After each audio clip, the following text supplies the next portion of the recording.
It's monthly Mormon Mondays. It's time for the secret handshake. Tune in and race through the veil. It's time for monthly Mormon Monday.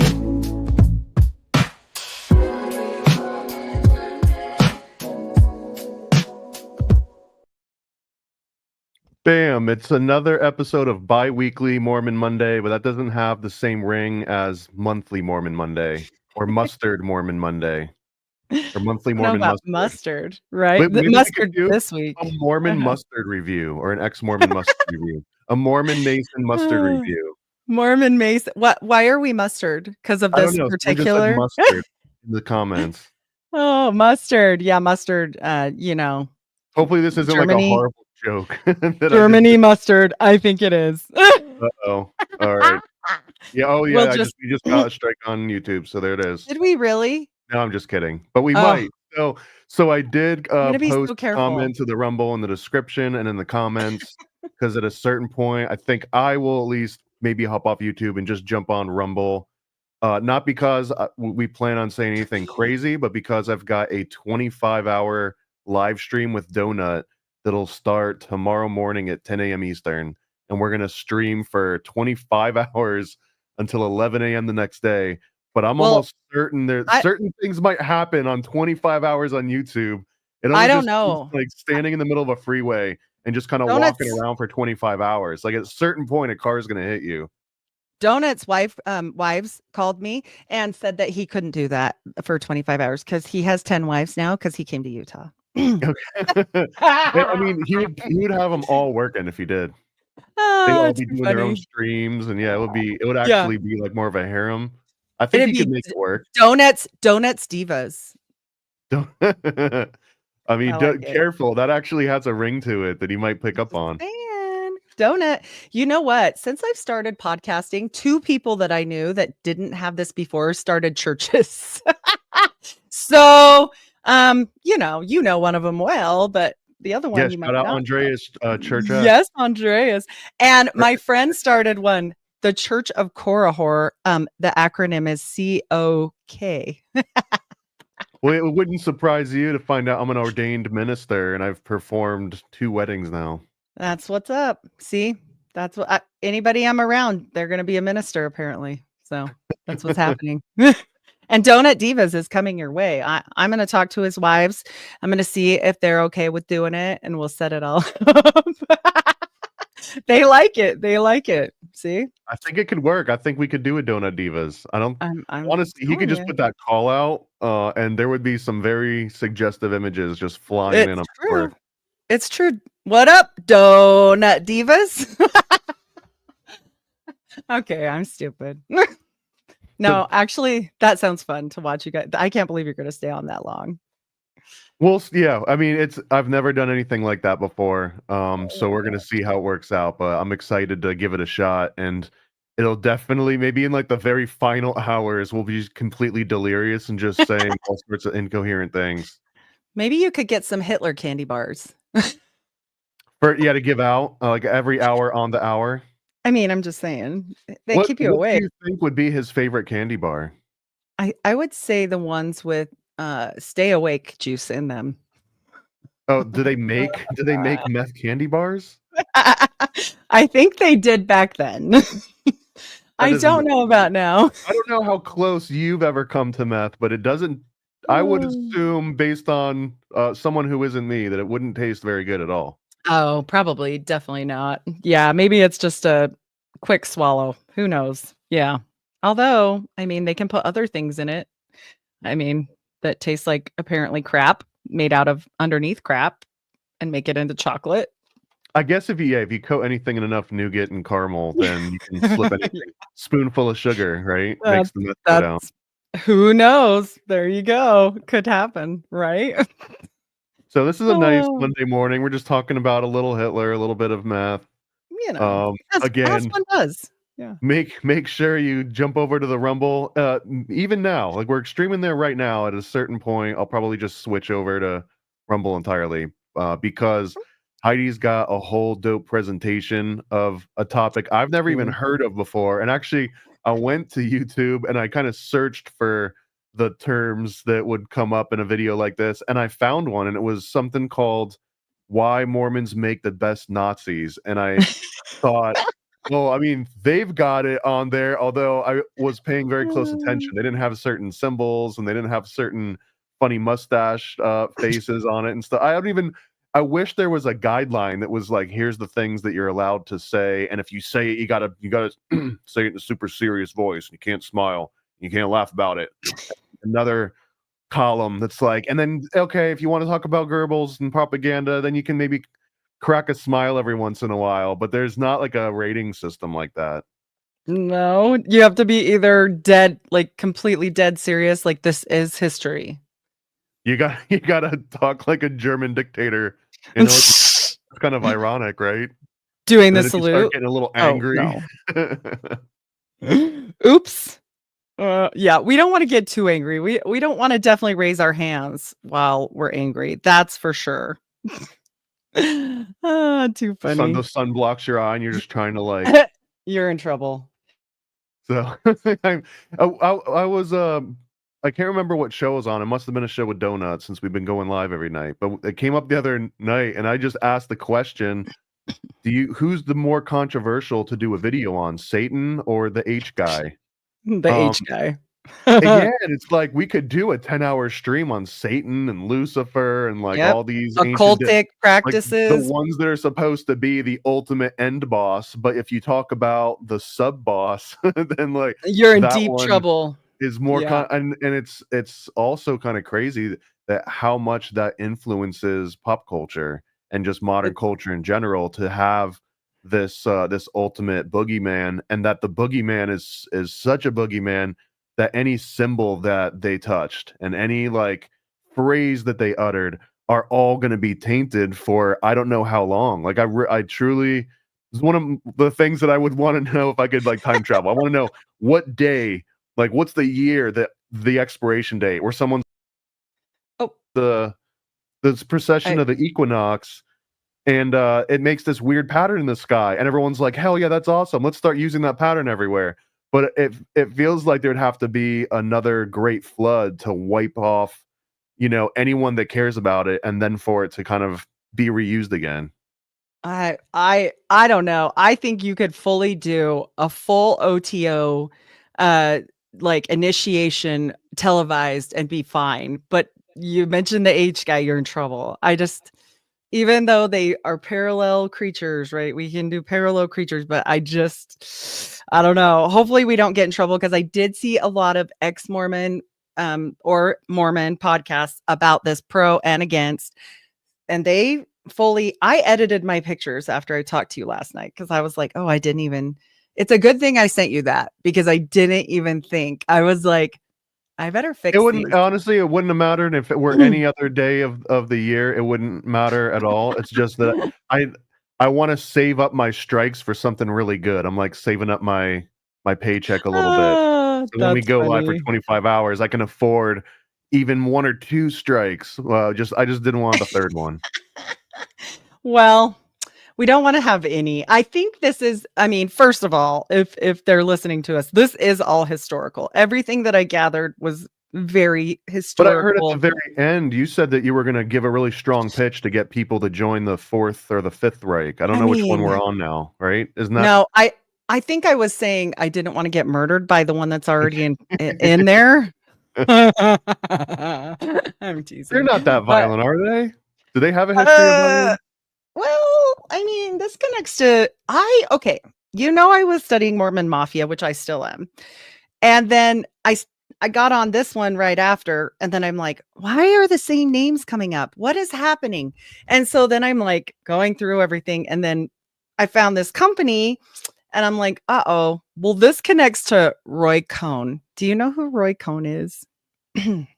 Absolutely. I actually didn't know about him until the Apprentice movie, which just came out. So I'm like one of those new basic bitches, like one of those Sims that see the movie, and now or interested in a thing that Hollywood told me to be interested in, but I also saw a Oh, where's my documentary Roy called Cohn? Where is Roy Where's my Cohn? Roy Cohn? And now he's one of my favorite Americans ever. Not in a good way, but in Right. a way that, like, in a real world way. Not, he wasn't an idealistic. He was like, making moves.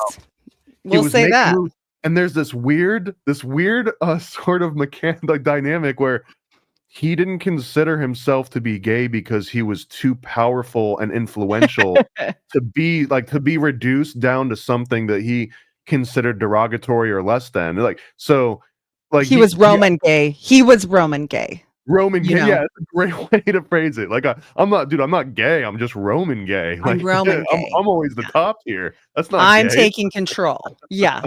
So, I mean, you know who we hook that to is obviously he was Trump's little fixer guy. And so when I found some other little things that went all the way up to now, past a bunch of assassinations and all kinds of things, I went, wow, oh, well, I didn't mean to find that. So, who knew? I'm like, all right, I guess that happened. I didn't even want to know. I'm not even like a huge I wasn't all about the grassy knoll. Okay.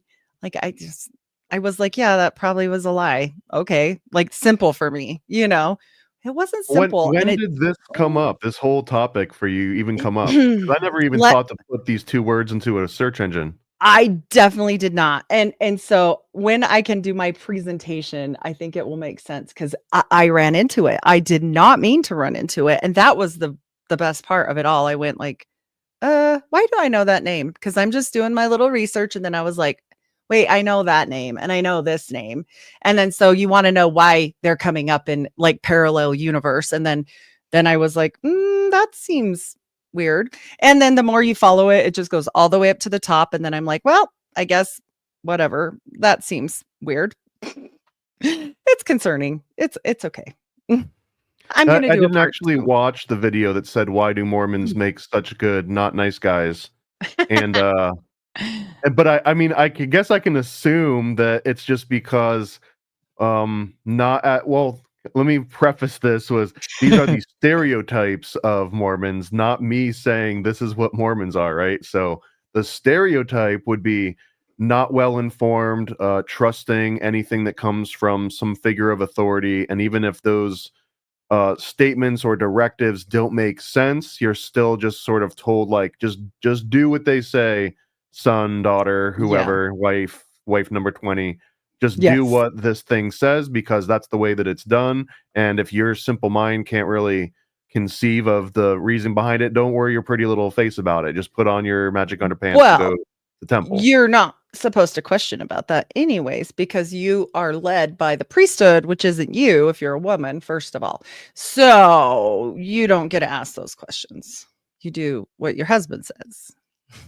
But I get to ask the questions because I'm not a woman. Yeah, At least but you if have to have the if you priesthood. ignore certain Twitter comments, then I'm not a woman. Some comments say that I am. So Well, that would we be had an that discussion. very unfortunate woman. Very hairy. Yeah, I don't know about that. And I had a cold last weekend, so I was a man. So I guess we're just switching. So whatever. Well, yeah, I think just next year, 2025, every month I'm just gonna switch to something completely different. Yeah. Just like people go on vacations and like, or around the country to see where they want to live. Just check it out for a minute. There you go. You said you would dress up in a party gown. So I mean, on Secret Society of Good Guys, I've already worn the full Britney Spears outfit. oh my gosh. What did you do for pigtails? Separate your beard? No, I just got a wig that had pigtails. Oh, that's super funny. Oh my gosh. That's actually I'm gonna have to go find that now. I feel like it was very progressive. There you go. That's Like I what's should have up. gotten points for it. Oh my gosh. That's actually funny. You're like, hey, I went there. It's fine. Oh, it's just you in a wig, he says. I could do that. Yeah, could do that. Get it done. Get it done, son or daughter. Then you can't ask questions when you're wearing pigtails. So So, are there any other ways that, like, from an actual insight and not just from me observing stereotypes, what would make Mormons more suitable to join one of these Reichs? Well, first of all, they did, and it's historical. So I'm That's gonna, not I'm true. gonna, You can't say that out loud. That's not even I, true. I can show them Okay. some proof, but not everyone, of course. And I mean, let's say, there's always bosses and then there's underlings, and sometimes the underlings do things they're not supposed to do. And granted, that could be the case, but some people at that time in history really did support this whole situation over there. So, including the president of the church at one point. So, um, funny enough, and I want to save it for the photos, but one of them even supported so much as in sending relief, not to other people, but to Germany for after the war.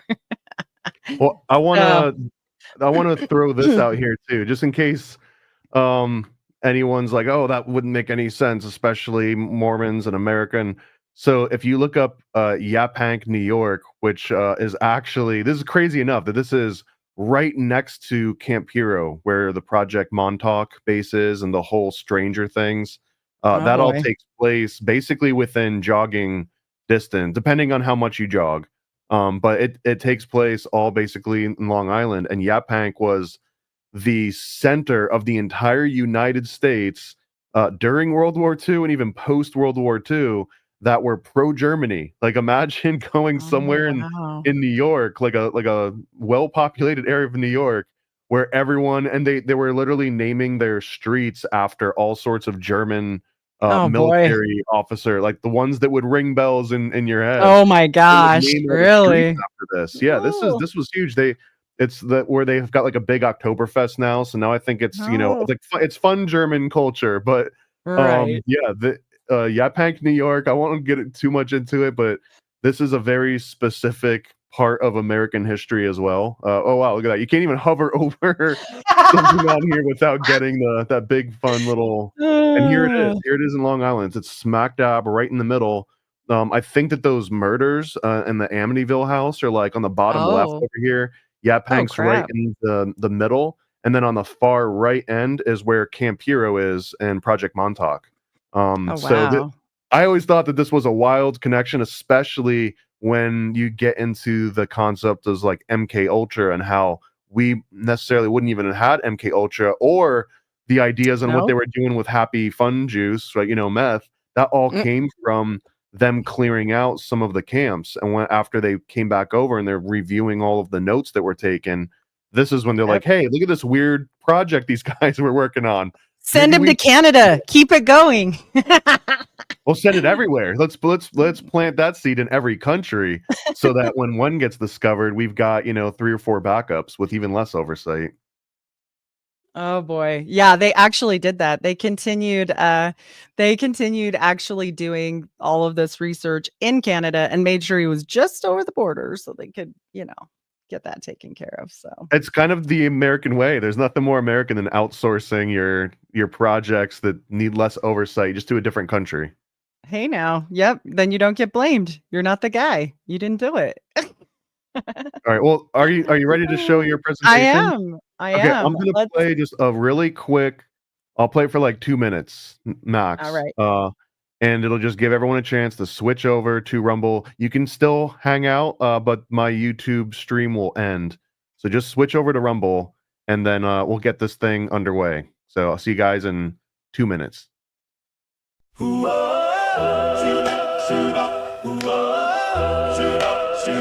This is intermission.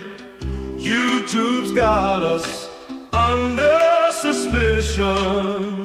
What's the secret? Oh, what's the plan? You'll find it on Rumble with Paranoid American.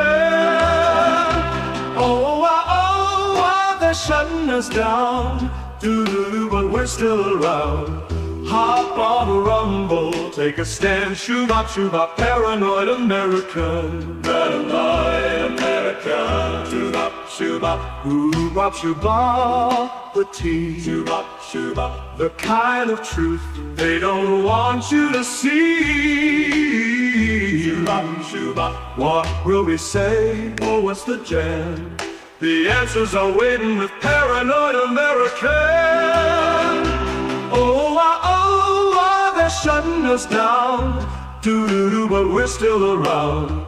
Hop on a rumble, take a stand. Shoot-bop, paranoid American. Paranoid American. Shoot-bop. Who got the tea, the kind? Shoot-bop. The kind of truth they don't want you to see. Shoot-bop. What will we say? Oh, what's the jam? The answers are waiting with paranoid American. Oh wow, the rest is there, we can't say it here, but it's worth the fare. What will we say? You'll understand. Shoot-bop, paranoid American. Shoot-bop. Shoot-bop.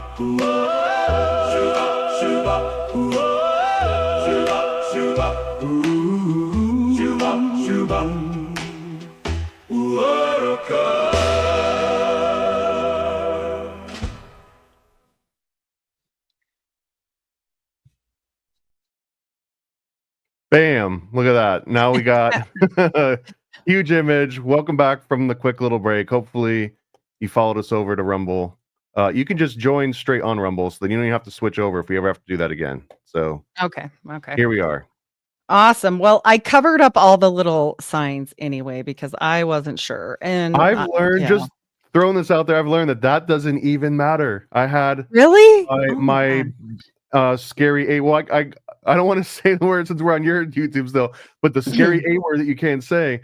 I had a video where I blurred out the word on every single instance. I bleeped out like any word like it might have been, and just like they just know that the topic is something that they're not supposed to know about.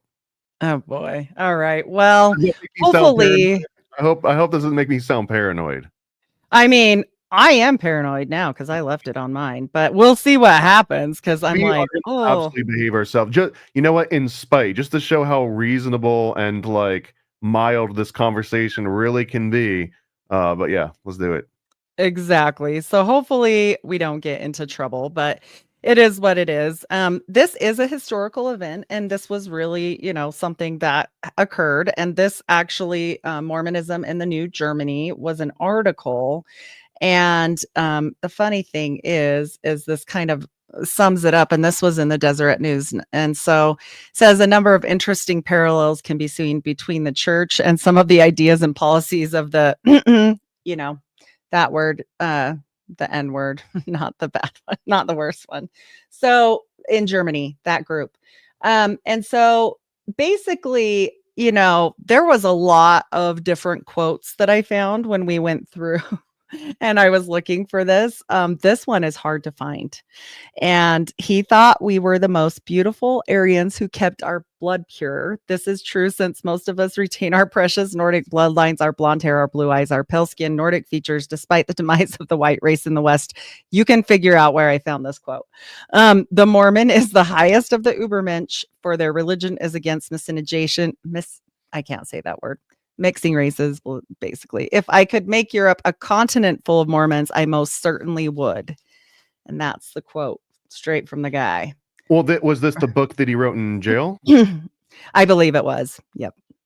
And that book was really just him summarizing Gustav Le Bon's The Crowd, along with an extra little German flair to it. Like he read that and he was like, "Oh, like he's giving us all these compliments. Wow, look at this." And the church, the bad thing is the church didn't necessarily want to be part of it, but then they put these little things out, and then they're always on the wrong side of the fence when it comes to the news. Like they just did it again with the whole immigrant situation and the comments about that. And again, they were like, "Yeah, we just don't think that should happen." They're ruining America. Put a bunch of money into the Haktua coin too. Yeah, exactly. See, and it's just always a mess. So again, another newspaper article written in the church news section of the Deseret News titled Mormonism in the New Germany. And this article praised the new regime of the H guy, sought to compare the glory of LDS teachings with the new doctrine and spread across German nations. So honestly, they were basically saying, oh, he's a great orator. He's charismatic. He minds the word of wisdom. He doesn't drink. He doesn't smoke. He doesn't. I mean, I think they missed the drugs. I don't know what happened there. But basically, he's always like, hold on. he eats clean, blah, blah, blah. As long as meth is not put into a warm beverage, wouldn't it be technically accessible to Mormons? No, because it's not. It can, if it's an herb that grows out of the ground, and you make sure you grew it. Even beer. Joseph Smith even had his own bar, which people don't know. But he wasn't necessarily against drinking. He just wanted them to buy his drink. Okay. He just didn't want. Ephedrine does come from a plant. Well, yeah. I don't know about mixing it with all the chemicals you need to make the blue stuff, but I mean, the rest of it, I would say you'd be better off with opium. Yeah. Like opium or like for Mormon wise, but you know, they're very funny like this, even to this day. Like if a doctor prescribes it, totally fine. A lot of people have problems. Is it almost all prescription meds that you would give someone for like attention related issues? It's just basically just meth. It's meth with like different and candy coatings. Yeah, and it's totally synthetic now, and so it doesn't even really like it shouldn't qualify, right? Well, do you know the Mormon position on Ritalin? They are whatever a doctor prescribes. Okay. So meth is on the table. I mean, if it's like in a pill from the doctor, for sure. Yeah. I would say more you would see abuse here with Xanny bars. Because I have seen plenty of Mormon wives. I don't know what plant Xanax grows from. Yeah. No, I don't think it does, but since it comes from the doctor. Plant. Yeah, the Xanax plant. And I'm just like, well, and they liked his ideas. They liked his ideals. You have to remember at the time this was before the race card came to play with Mormons. Like they were separatists already.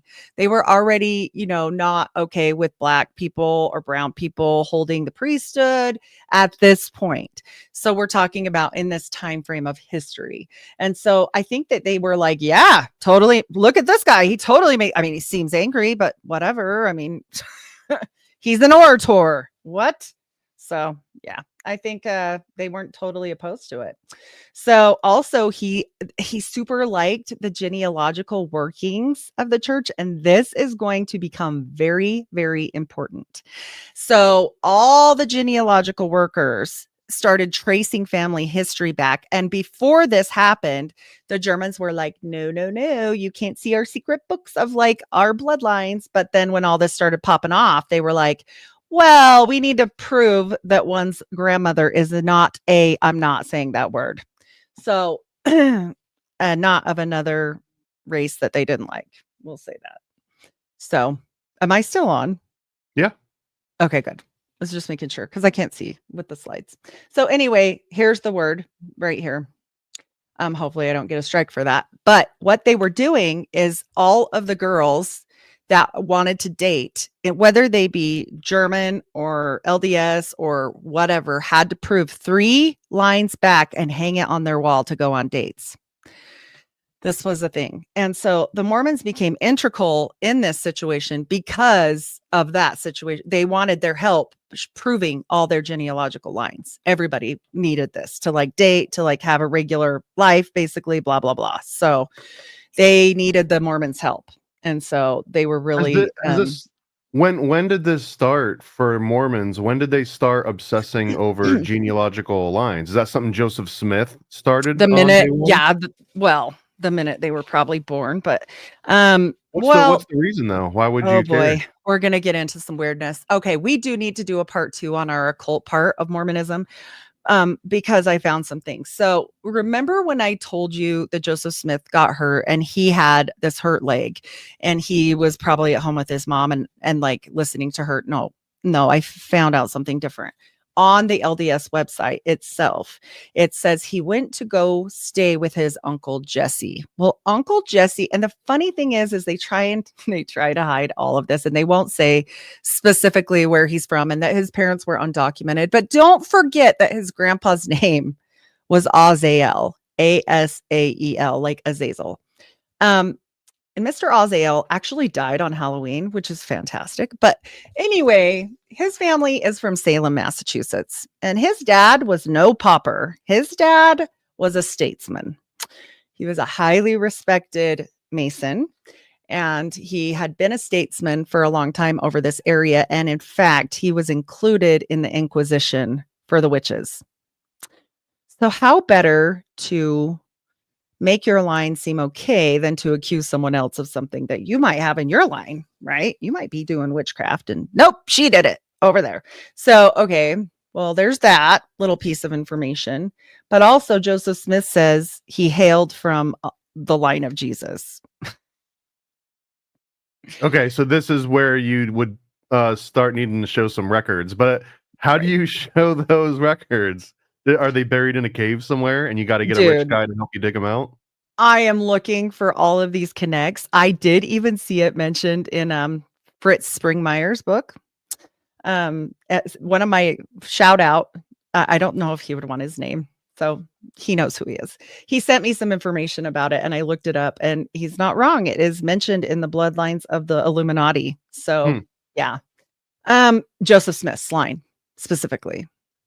So also interesting when we get into Crowley and how he says Joseph Smith was a moon child and he, really was infatuated basically with a lot of Joseph Smith stuff. So I don't know what's 100% going on there, but I have a lot of other things that I've found that I'm going to put into a new slideshow. We had to get enough people to see the first one about the occult origins. And this is what I told my fan and friend, he's very nice, that I have to tell people so much first before I start going into this, or it just sounds nuts. And you have to have slides to prove it because it does also sound crazy. So I'm well aware. Yeah, I'm going to work on that. But back to this fun little regime. It was highly encouraged, actually, for people to write LDS pen pal friendship league to the people in Germany that were actually there. And one of them was the Borman brothers. Do you know who the Bormans are? The who? The Borman brothers. Do you know who this is? The Borman brothers. It's like a Borhmann. They are like they're the other way related, the Reich related. He's huge. He's basically the treasurer, financier type person over everything. And they say that he made it out and something about getting his hands cut off later. It's a whole rabbit hole. I couldn't throw Borman into this because he's important in another part later, but he was on this pen pal league and they encouraged it and he was like completely at the top. So I found it interesting that the church. Were these pen pals specifically between Mormons and Germans, or was it worldwide? No, this is specific to the Reich. Okay. And who started this? The Mormons or the Germans? Actually, it was the Mormons, and I'm going to talk about that too. And this article is the full article about Mormonism in the New Germany that I showed you before that we already went over, but I like to include the whole article just in case people want to read it later. So that's from the Deseret News. So here we go with this is while other Christian sects such as the Jehovah's Witnesses were being exterminated along with, the other people, the Mormon church with its Aryan theology employed full participation in the Third Reich. So hopefully we can look at how many words you got to dance over. I know. I'm like, well, great. This guy here is the George Albert Smith is Joseph Smith's cousin, like from what or they're related. I think it's his cousin. But he was very right before the war broke out. And then so he was kind of at the beginnings, and then Heber J. Grant comes in. So George Albert Smith is known to have been attending Rotary International meetings. He's definitely in on higher NWO type stuff. And he looks like a Reich member. I love this This picture. can't be a cousin, right? This would be like a It is. great grandnephew or something. No, it's like his uncle's kid that survived. It's like his great uncle's kid. So Okay. it's not that far.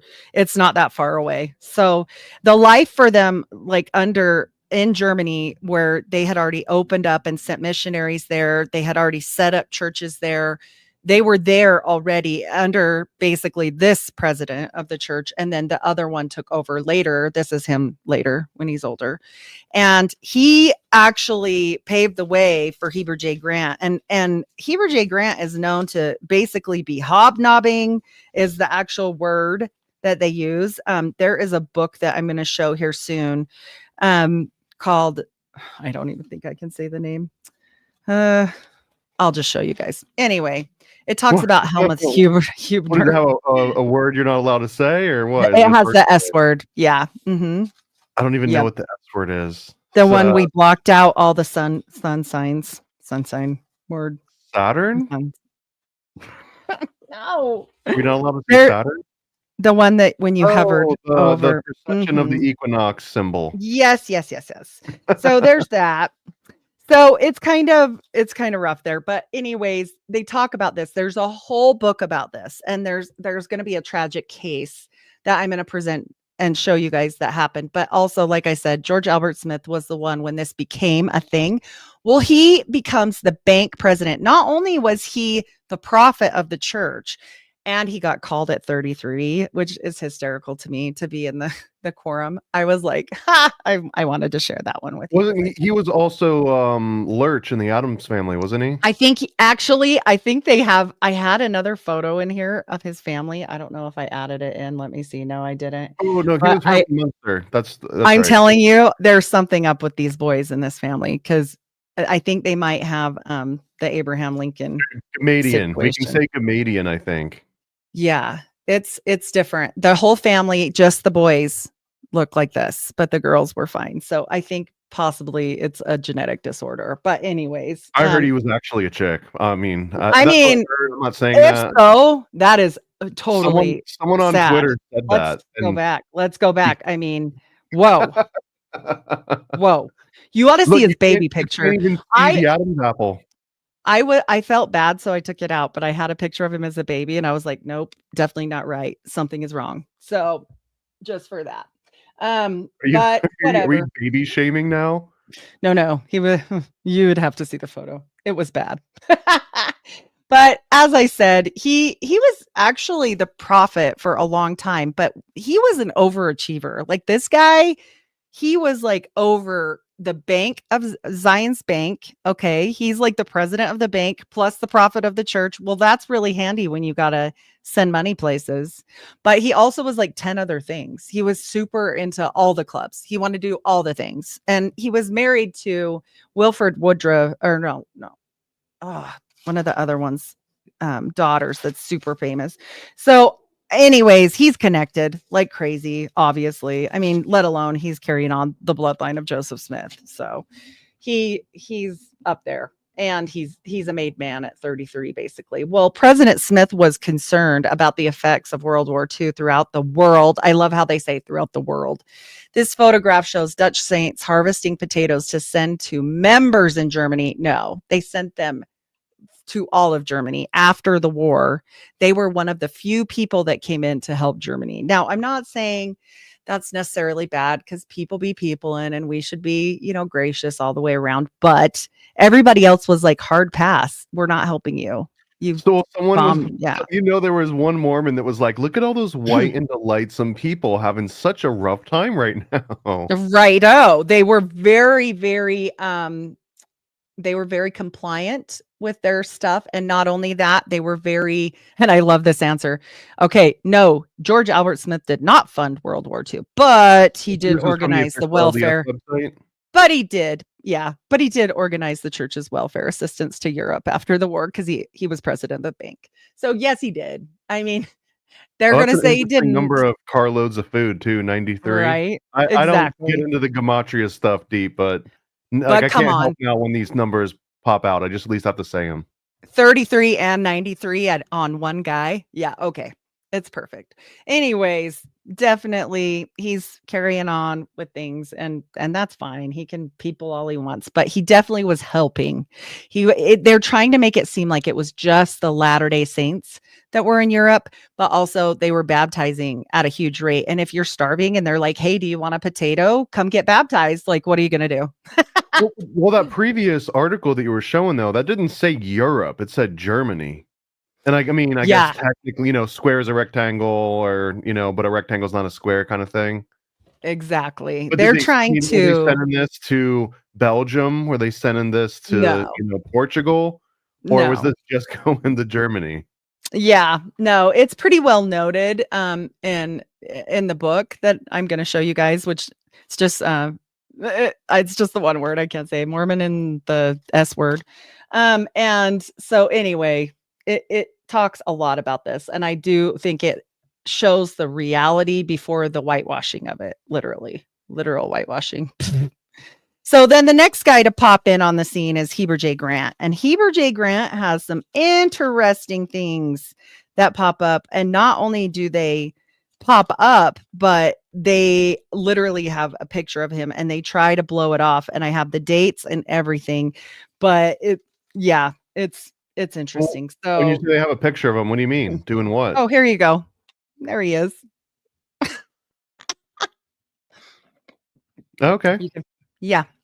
So Maybe he he's didn't know there. that was behind him. No, he did. So they try and whitewash this as well. They're like, well, he rented that space and it came like that. What are you going to Yeah, do? I mean, that seems on. What if this was Photoshopped? Did anyone ever look into It seeing if is they not. It's Photoshopped it actually, on him? yes, I did. And it actually happened in Frankfurt, Germany, July 8th, 1937, and was published all over a bunch, including the Deseret News. So, nope, this is real. One time. He did it I one mean, time, I assume. he just so happened to be touring Europe at the same time. Like Well, all this was popping off. So hear me out. I don't know if you ever seen the movie Rat Race. Have you ever seen Rat Race? There's a yes, Rat there's Race. a Yes. I scene love that part. Yes. where he accidentally thinks that he's gonna like light a cigar or something, and he burns himself. And long story short, they drive into a building, and the building's having this meeting, and then he Yes. gets up and he starts saying something, and And he it burned was his all a tongue and he mistake though, couldn't. right? But Yeah, if it was someone a just took mistake. a snapshot of that moment in time, you'd be like, John Lovitz is this horrible person. So maybe that's what happened here. Maybe he drove his car into the side of this building I and was mean, asking for help. well, I would believe that, except we've got some other things that were going on at the time. So, not only under this president prophet of the church did they comply with everything and salute the salute to Germans and Jehovah's Witnesses and all the other people were like, "Nah, bro, we're not doing it." And so they were punished. They actually were super close with them and praised them like for their word of wisdom. They had like a fast Sunday as well. They also posted photos of signs that said no blanks allowed in the church. Okay, hold on. Even Now you have to be specific. Who are the yeah, the blanks are the the the J. chosen. hmm They put up a sign that said they couldn't come, even if they were Mormon, even if they'd been baptized, even if they were part of the congregation before, they could no longer attend meetings. Wait, but They put it. if you're baptized, and that doesn't that mean that you're now Christian? You don't get to go. It's gotta be in your bloodline 3 back. Okay. You Okay. had to prove your bloodline 3 back with the genealogy that they were doing. So they were putting up signs and basically saying, "No, no, no time for you. No way." That's They wild though, also because you can't necessarily prove that you're Christian through bloodline, but you can prove that you're not something else through bloodline. So true. it's not about finding Christians, it's about weeding like all sorts of specific people out. Well, and you have to remember back then, the Mormons had something called the 1 drop rule. If you had 1 drop of blood that was tainted, like from another race, then you could never go to the top kingdom back then. This was Okay, well before now they I'm changed starting to everything. see why these two groups might have been They compatible. agreed on a lot, and actually a lot of the Mormons agreed to serve in their military, and they became black shirts and brown shirts, and it was just they were actually doing well and flourishing under this regime where other people were being held and persecuted and all that stuff, but they didn't. And in fact, the Mormons complied under this prophet to disband Boy Scouts and instead join you know who's youth camp, and obeyed all laws of Germany at that time. And then it says much of the missionary fund at this time was used to hobnob with the N officials, with the German officials. So yeah, it was interesting. They definitely weren't bothered by what was going on, and they also created a branch in Utah called the H-wordites. Okay, like you know how I've told you about Brighamites and all those things. Like for the first name, we'll just put that first name with ites, and you've got it. And they were identified as a pro-German, all LDS group. So we'll just say German. The funny mustached Manites. Yes, basically. Yep. And so they continued like this, and it was not like they were never hurt. Like they were never really, other than one kid that acted out, and that's what they kind of try and blame it on. They say, well, look, we are subject. So we have the articles of faith, and the 12th article of faith in the Mormon religion is this, and I'm going to read it to you because this is what they blame it on. We believe in being subject to kings, presidents, rulers, magistrates, and in obeying and honoring and sustaining the law. This is the 12th article of faith, and it was used for the excuse as, well, we had to salute because that's what they were doing. So we did it too because we obey. So that's so weird. That statement is an inversion of a Masonic statement that I can't even give you the full context, but it's crazy. That's weird. It's oddly specific the way that was worded.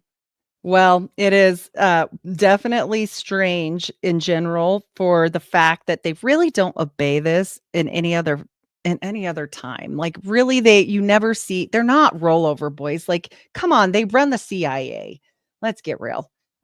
So I just found it. But again, this is one of the selling points for, not that we're selling Mormonism on today's show, but that's one of the selling points is that they have revisionism built into their entire system at this point, where I don't know, how often is it that they get together and say, here's the new rules, the hat's back on the table. Nope, the hat's back off the table.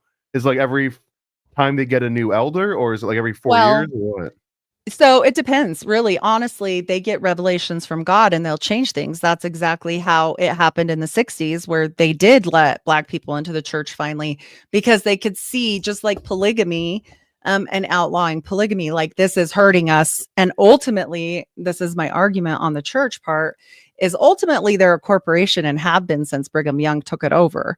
I don't believe that Joseph was going that direction. However, let's be honest, he was a treasure digger. I mean, I don't think he was against riches. I just don't think he had that much focus on the corporate part of things, where obviously Brigham did, and he took the church in a different direction, right. and it became like LDS Inc. To Brigham's like Major Tom. Absolutely. And he became, the head of what we now call LDS Inc. And they've had a lot of problems. They've got shell companies, they've got sketchy stuff going on, they've got CIA stuff. They're all over the board. I mean, I'm not saying, you can draw from it what you may. I can just state the facts, including this one. Heber J. Grant also enjoyed visiting with presidents of the United States, and he developed friendships with President Warren G. Harding, Calvin Coolidge, Herbert Hoover, and Franklin D. Roosevelt. And those become kind of important when you look at how they stood on matters. Okay. And so, he was hobnobbing with people over in Germany and hobnobbing here with presidents. So many people say, we didn't really win the war. And I'm of the thought that there are two groups that run this world, not a whole bunch. They either belong to pro and German or not. And this power exchange happens all the time. Like when JFK was assassinated, then that was the end of, not being for the Reich, but like they now are for the Reich, like they won. And then it changes power all the time, just like it does with the church. The church follows. They are a part of the government.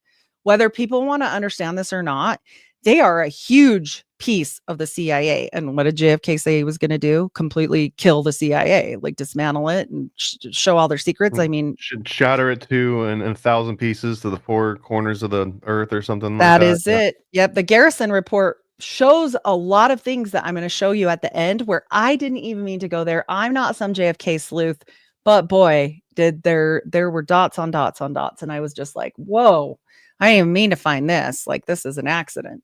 But again, it all ties together to those two groups that I said. I think it's even weirder. Like I know a lot of people, even in like conspiracy worlds, the conspiracy circus, that don't even care about JFK. It's like, oh, it's such old news. And to me, it's like it's everything important, whether or not a nation takes out its own leader. I think it's almost like a litmus test on, you must be this tall to ride. You know what I mean? It's right. Like, yeah. It's like it's JFK in order to engage in a deeper conversation. Well, especially when you find out with what gun he was assassinated with, that was used specifically by the Reich and only manufactured in certain areas of Argentina. Like it gets weird. Okay. It gets weird. Read the Garrison report. I'm going to be digging really deep into some things that I found because they go along with the Mormon Mafia. And, I never wanted to necessarily do a deep dive. I knew it was a setup. Like I knew, like, I was like, yeah, that's obvious. Like, why even bother studying? Well, now I know why, So it was more than just, oh yeah, that was a setup. I mean, RFK was completely set up by the Mormon Mafia and what happened in the closet there. So, I mean, all of this directly leads back to the 3-letter agencies and specifically the one that starts with a C.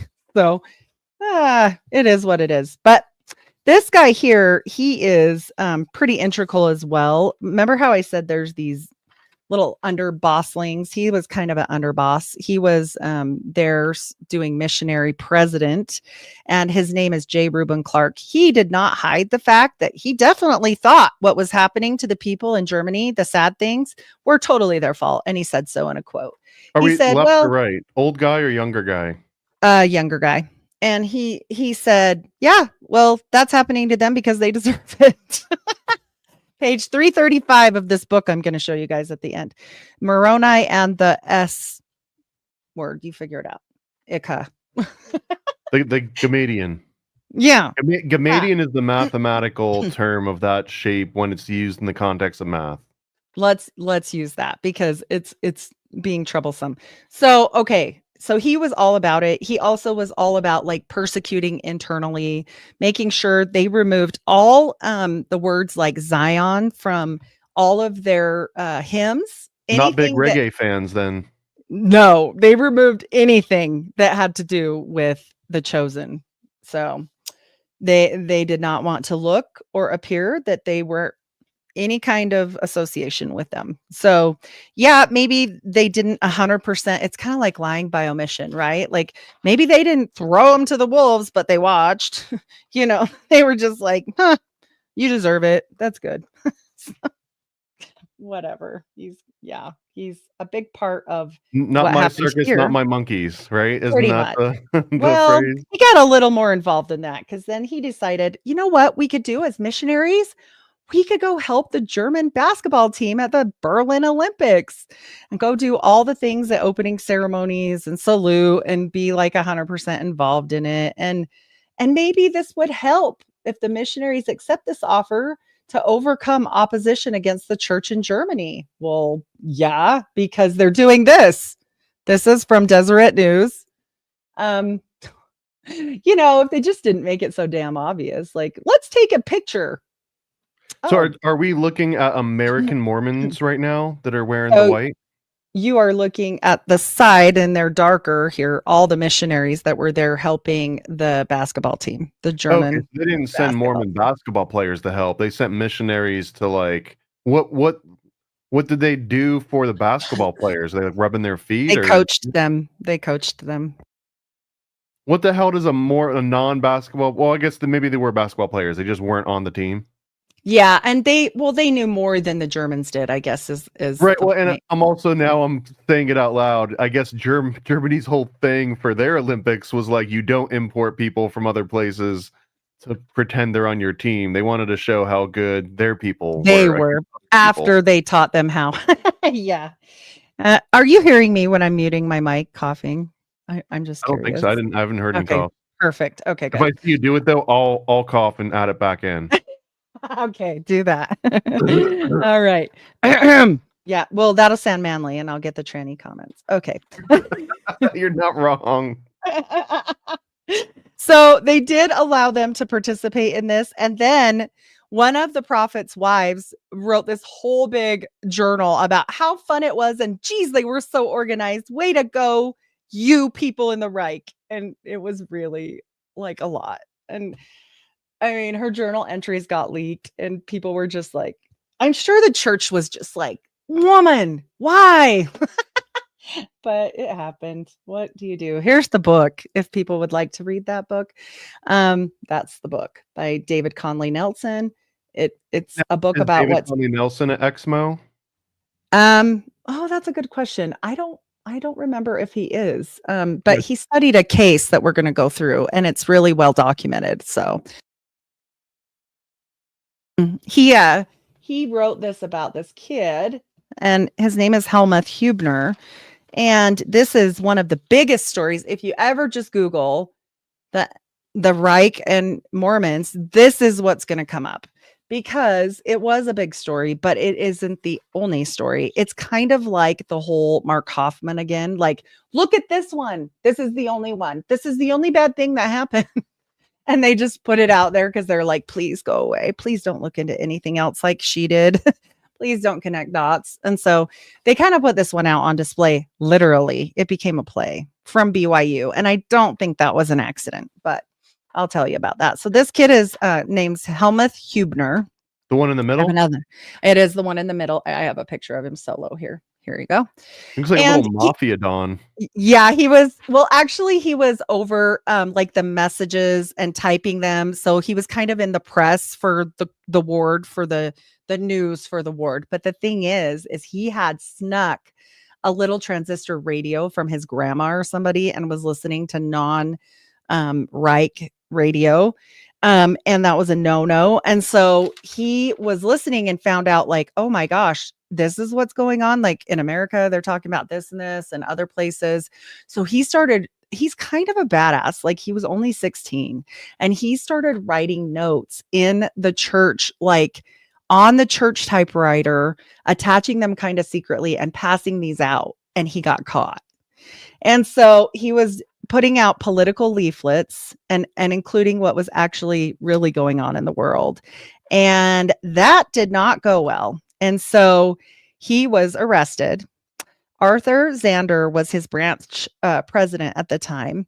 And he was the one of the ones, not the only one, that put up one of those "Don't come here, J chosen people" sign, whether you are baptized or not, you're not welcome.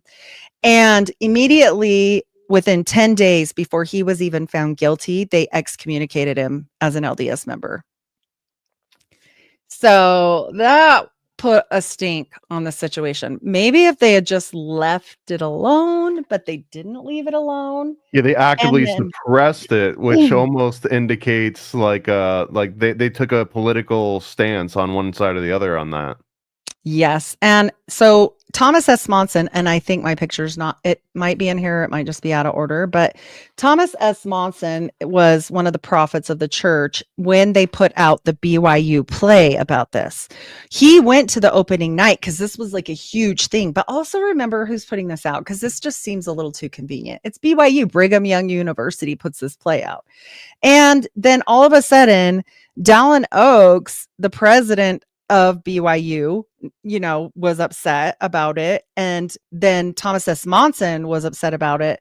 So next thing you know, they cancel the play and it looks bad. That just doesn't look well when you're talking about something that's happening and you're like, no, it doesn't have anything to do with us. And we would never suppress anything.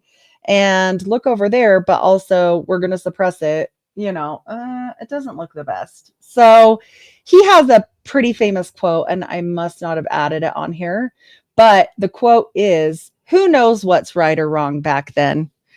That was his quote. Like, you weren't there. We don't know what was right or wrong. Just forget about it, basically. And So did they so ever perform the play, or it never happened even it once got because cut. they stopped It it? did happen once, and they went to opening night, and then they were like, "The hell you say?" Because also you have to know Thomas S. Monson was over one of the German stakes at the time. He was over there, and so he was totally linked to this whole thing and the excommunication and the suppression. So he definitely was not okay with this being out. So when he went to the play that night and he saw it, he was like, "Oh my gosh!" Like, I wonder if they've tried to remake this play now. I don't know if they've ever tried again. It just says it was immediately canceled. I think So this is actually that movie Wicked is based on this play. I don't know. I don't know about that, but this is sad. It's a true story. And the kid, he was pretty brave. I mean, he was LDS. They shouldn't have just been like, too bad for you. Like, you're not LDS anymore. That's weird. And then they executed him and he died. So, at 17, he was a young kid. So while I'm looking for everything, of course, we're going to get into IBM because I don't know if everybody knows this. I mean, I think most people do. They made this handy dandy machine. And do you know this already? This whole history of these cards? Yeah, this is why I put all my stock into IBM.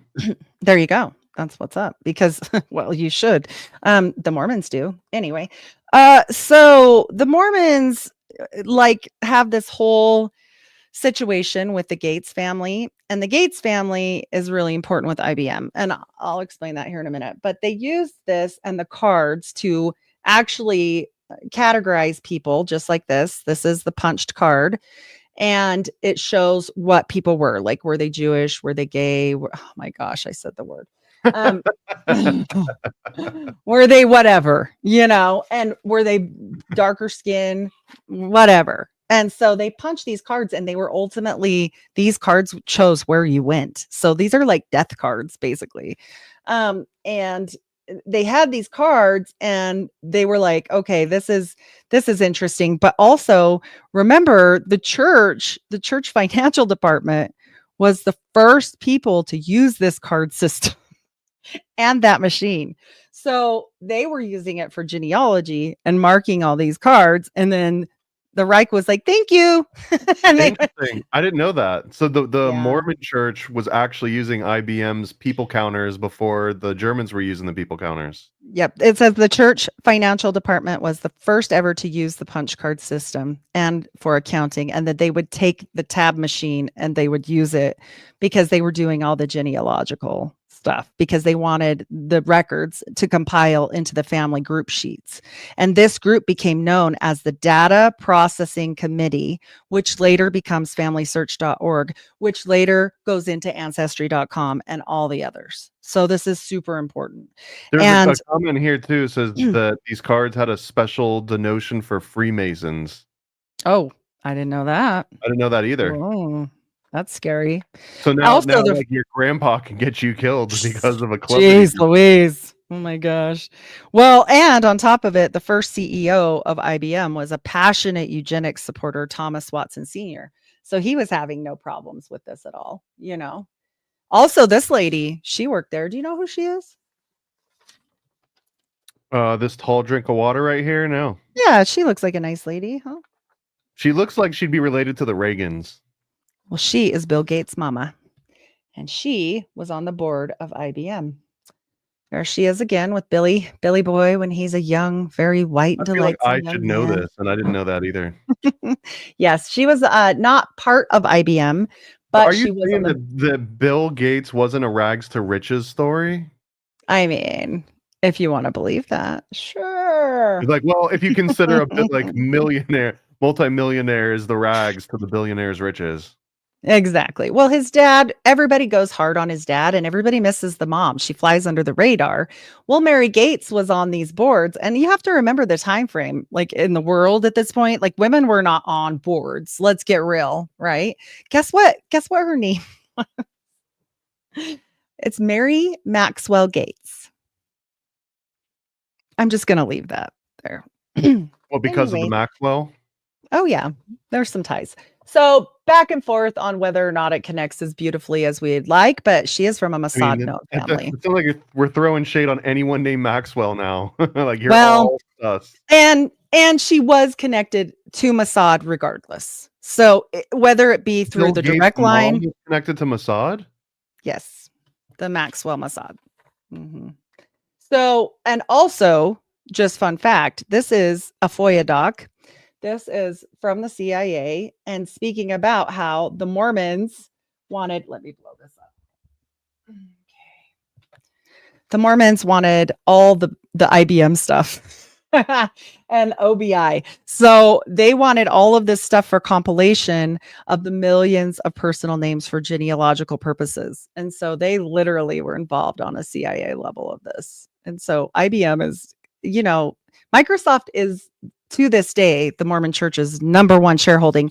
By the way, people, and I said this long ago before last week happened, so is certain, you know, life insurance places and insurance places with that shooting.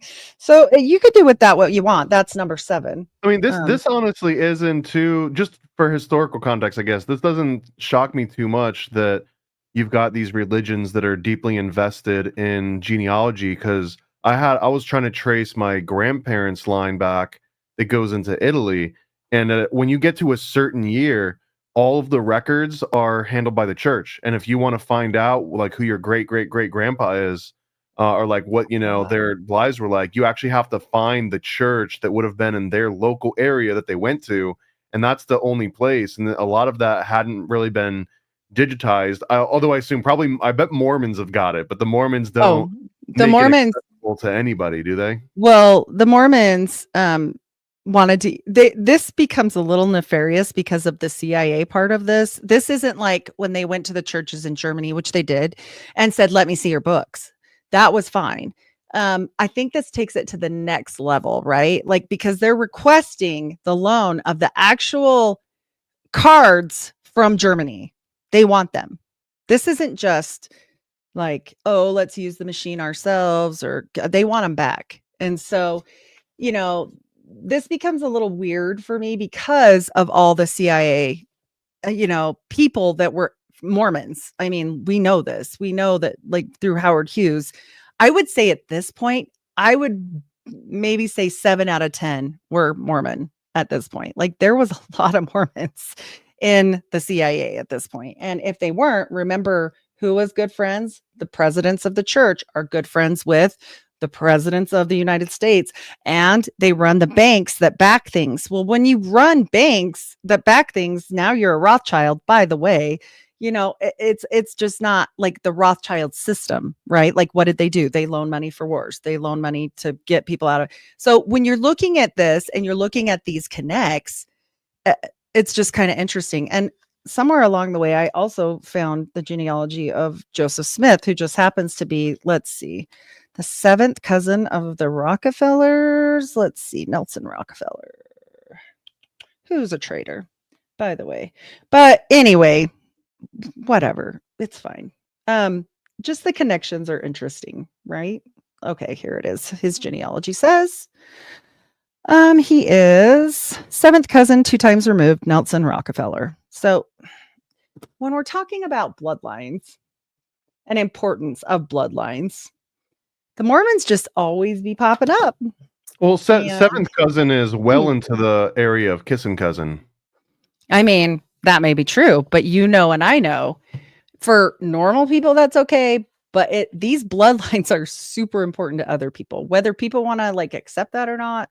There are certain factions of the world that still do those 3 generations back today. Like, well, it's not unheard of in any other sort of breeding. It's only when it's applied to humans that people act as if it is not important or that no one does it. Same thing with cloning. This is like the exact same premise where people would be obsessed with cloning the perfect Wagyu, beef, or like the perfect chicken or the perfect whatever, the perfect racehorse.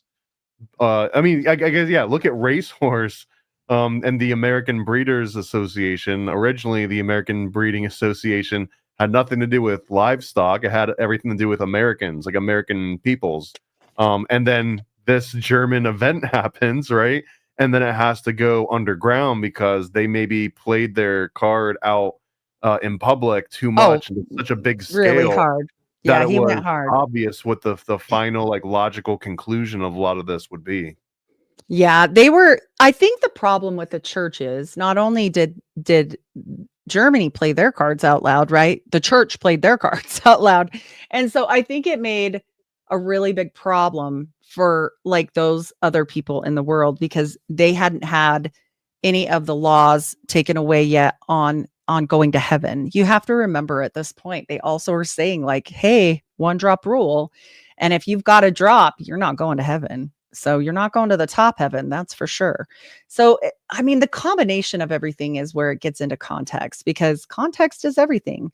But also, I think that when you're looking at bloodlines and people are saying, okay, this Mormon church got started by this 14-year-old kid that was a nobody, but yet he's a Rockefeller, like, that's not nobody. Also, when he got sick, his mom called physicians from Harvard. She knew somebody. Like, come on, these people weren't nobodies. And he was way too smart and way too learned to be a nobody. So I just don't buy it. You know, I know that like some of his rituals are based off many other rituals that are occultic. Like you can see it, and also masonry, but like not just masonry alone, which I've made the case for and I continue to say. But we're going to get into, you know, I ran into this on accident going down the line. I'm just looking at all the infiltrations of the 3-letter agencies and trying to figure things out at that time frame. And who pops up again? Howard Hughes. But this time Nixon's in on there. And a big company called Permindex. Well, this company, the board of this company is crazy. And on the board of this company is Roy Cohn, who we spoke of. Not only Roy Cohn, but some other interesting people. And they're basically an assassination company. And it's a shell company. I'm going to be doing a whole bunch on this because when I ran into this plus the other stuff, I was like, wait, how does this even connect to anything else? Like, why is this coming up? I was reading the Garrison report is where this came up. And then I found this guy. So John Meyer was at Watergate and he is in the Howard Hughes whole thing. And he is actually responsible for Nixon's fall. And he was Howard Hughes's most trusted courier from 1966 to 1970. And then he was kicked out of the country, stripped of all of his companies, stripped of all of his money. He was kicked out of 7 countries. And he exposed a bunch of CIA connections to the Hughes Empire in this book. And it's called this Age of Secrets. And man, did I was almost speechless because I'm like, boy, this guy, he's got a bad deal and it's Meier Meyer, right? But guess where his dad came from? So his dad, this Meyer guy that worked for Hughes, no record of how they met, period. I've scoured everywhere. It just all of a sudden he's there. All of a sudden he's selling insurance one day and he's part of this the next. And I bought the book, everything. I'm going through everything. I'm like, well, how the hell did they even meet up? Like, how did this happen? Then you look at his dad, this Meyer guy's dad, and his father's name is Herbert Meyer. And guess where he's born? Want to take a guess? Yeah, Hank, New York. How about Germany? And he became the agent of the German Foreign Office. So when we're talking about connections and we're talking about certain things, he comes up hardcore in the Garrison reports, and so does Permindex. So it gets weird. I'm going to do a whole show on it because it was so crazy that it ran into Reich stuff. I'm like, what? Why does this have anything to do with Howard Hughes? What is going on?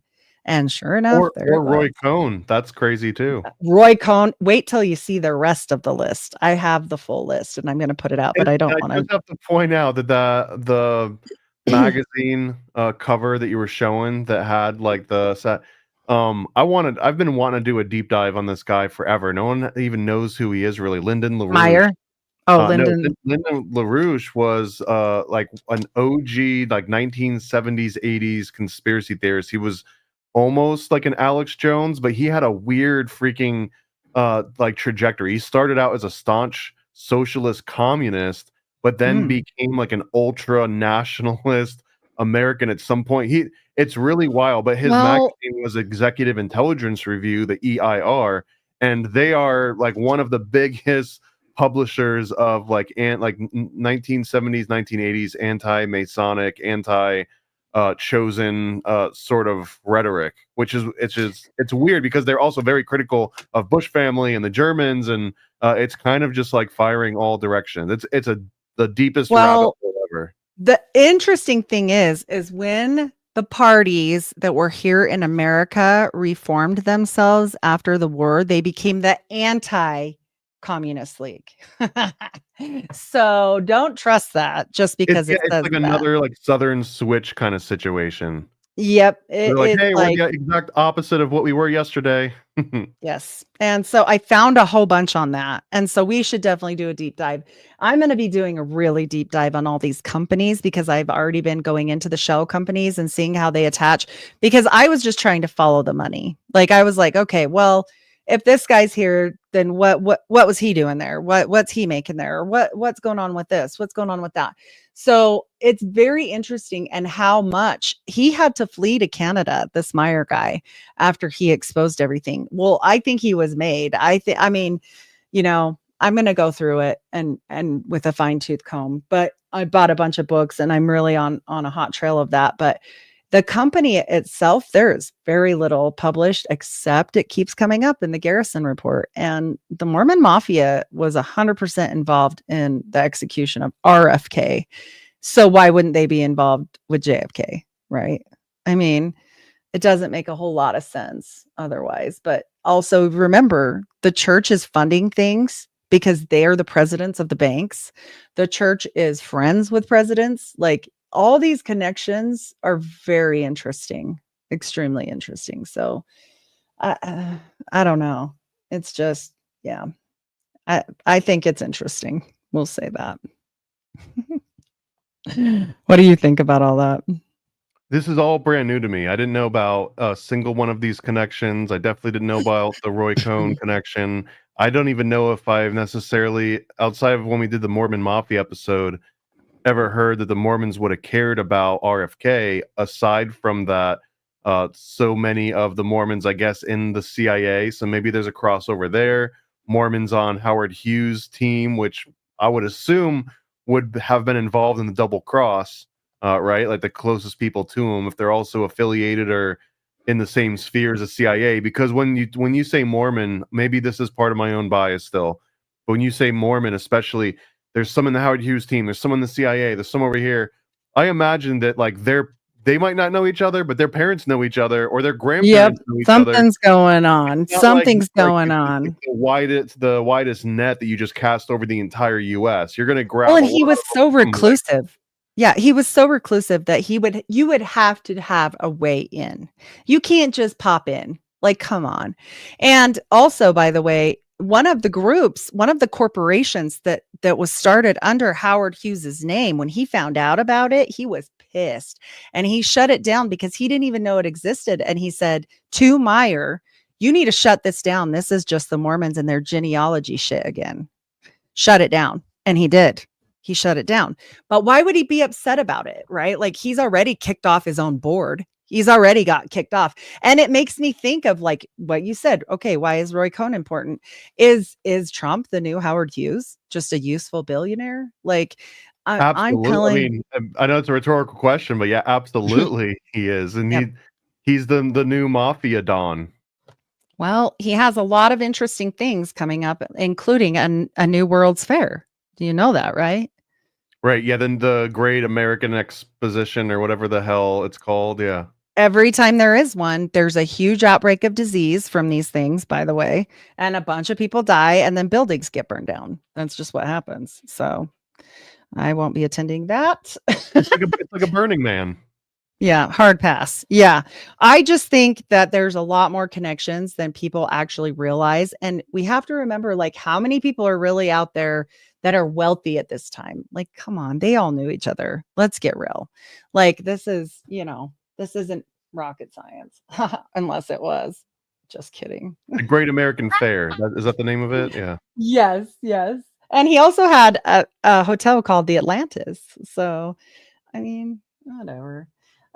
But that's just a whole nother thing. Oh, or we could talk about, that he sent the Ark of the Covenant to Israel. No, let's not talk about that right now. Okay. But wouldn't you want a president that is involved in every little nook and cranny as opposed to one that's not even invited into any of those clubs? Not necessarily. I'll tell you who didn't go to a club. There's this Chow Chow Hotel in Argentina. Have you heard of this before? In I don't think so. No. Chow Badalucci. Badalucci. It's spelled LL instead of, it's like Lao. I think it's a C, but I'm not 100. Anyways, in Badalucci. Okay. And this stuff every president goes to, but JFK didn't.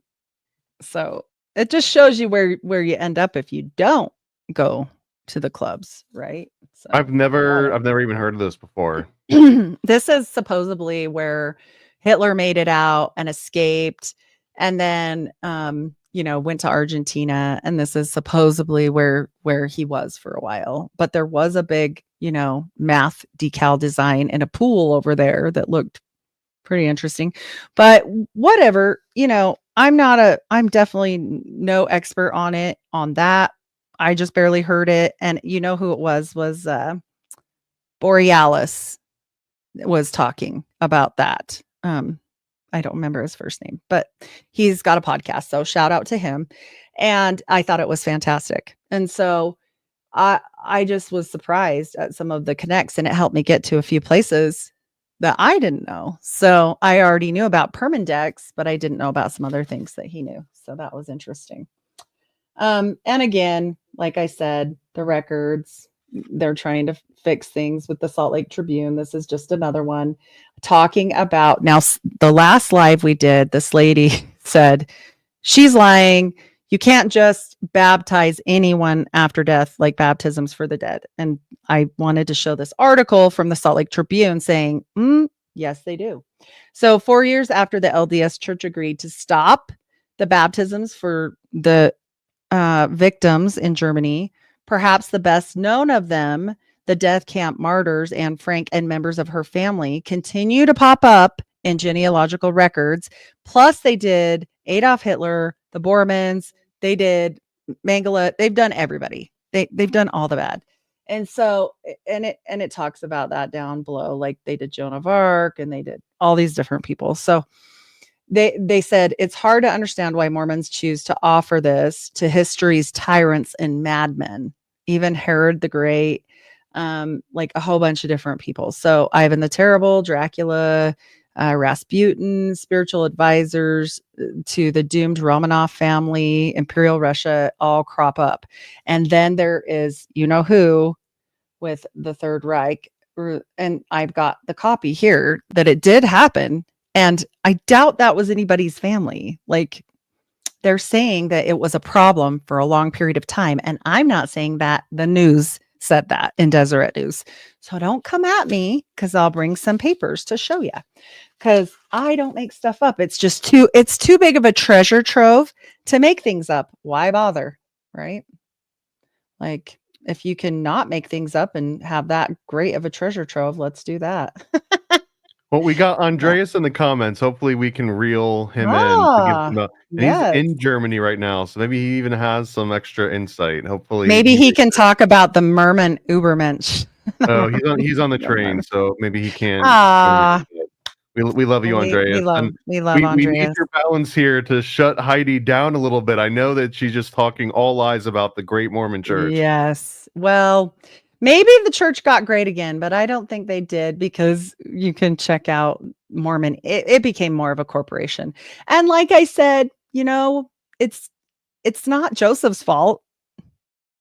right? Like, I don't know if I'm anything that needs to survive in America for more than one generation, if you want a dynasty, you literally need to form a corporation. There's no other way to do it.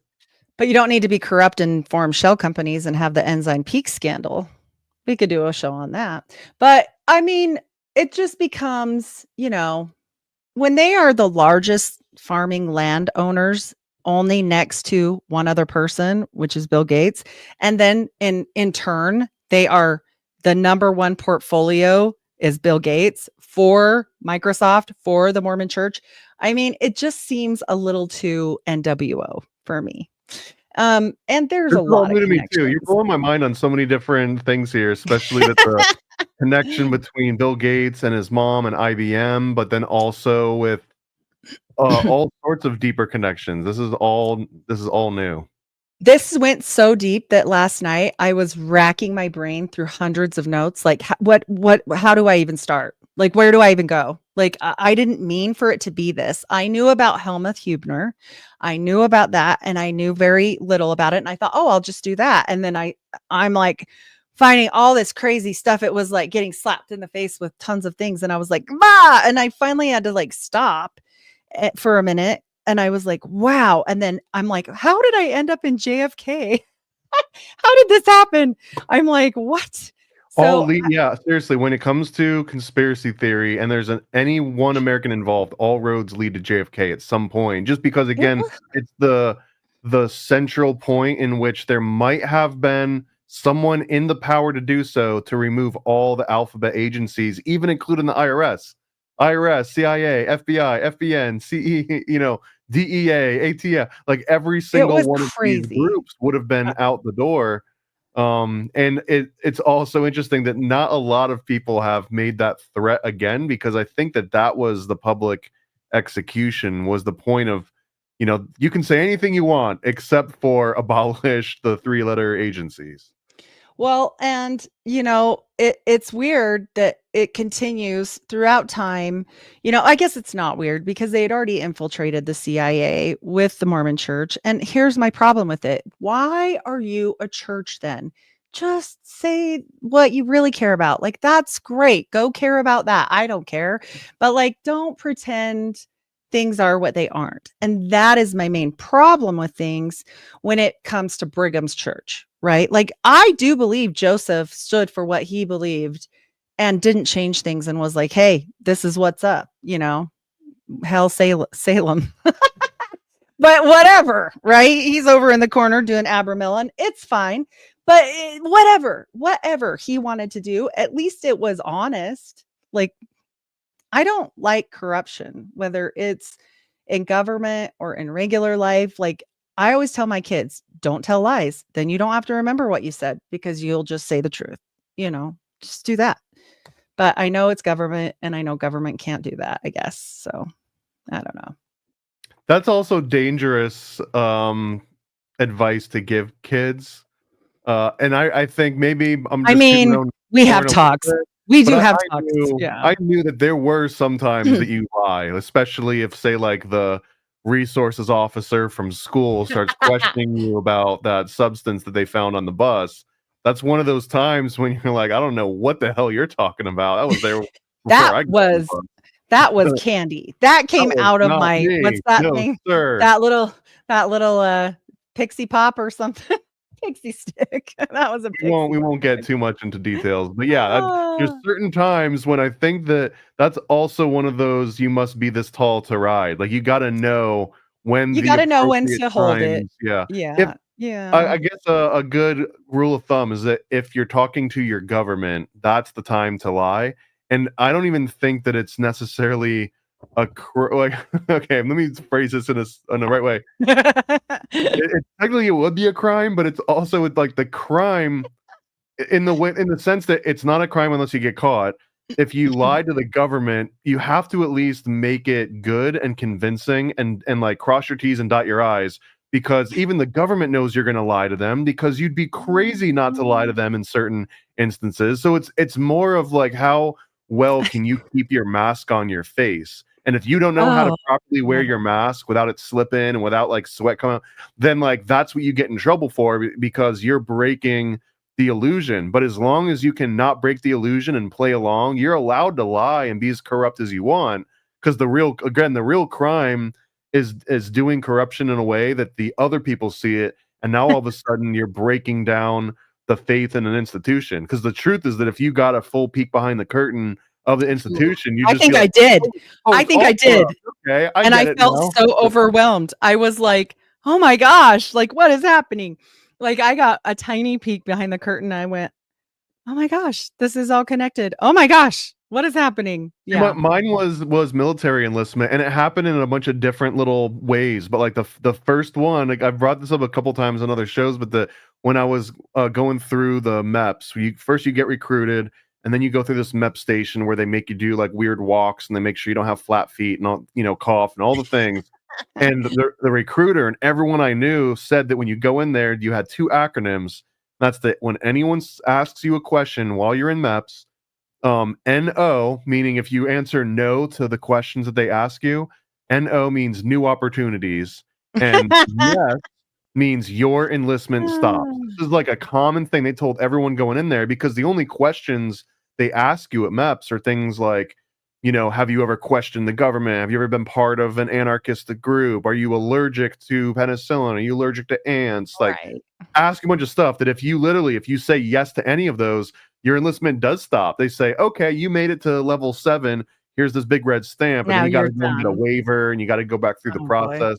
So this was like, I mean, I was 17 at the time, so I remember like, wait, the government, like you're in the government, and I'm trying to join the government, but you're telling me, you government guy, are telling me to lie to that government guy. Like I'm just a middleman for your lies. Yeah. I'm just But it trying was to wave accepted. my way through, right? Like, But but but the I feel bad like if I was part, at MEPS and I was like, "Hey, I'm gonna lie to you about some of this stuff. Is that okay?"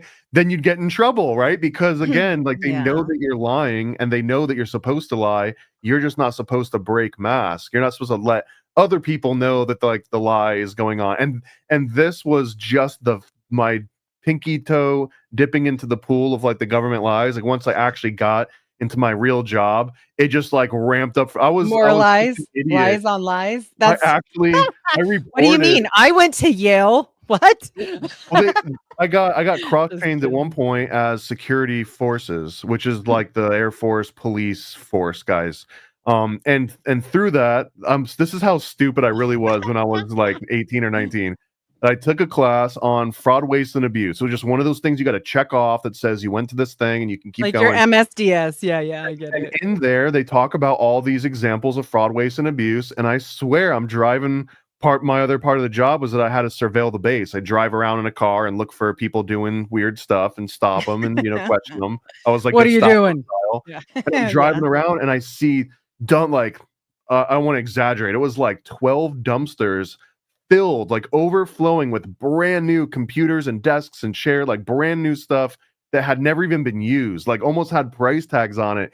And my first thought was like, I could sell that. Like I could just go in, I could dumpster dive right now, and I could like, quadruple my salary if I just sold that chair right there. And there's like hundreds of these. So they were like Herman Miller Aeron chairs. If anyone knows about, they're like Wow. $1,000 chairs. So, anyways, I go and I ask about like, hey, can I, take things out of the dumpster? Oh, absolutely not. That's top secret. I was like, dude, it's a chair. Like, what?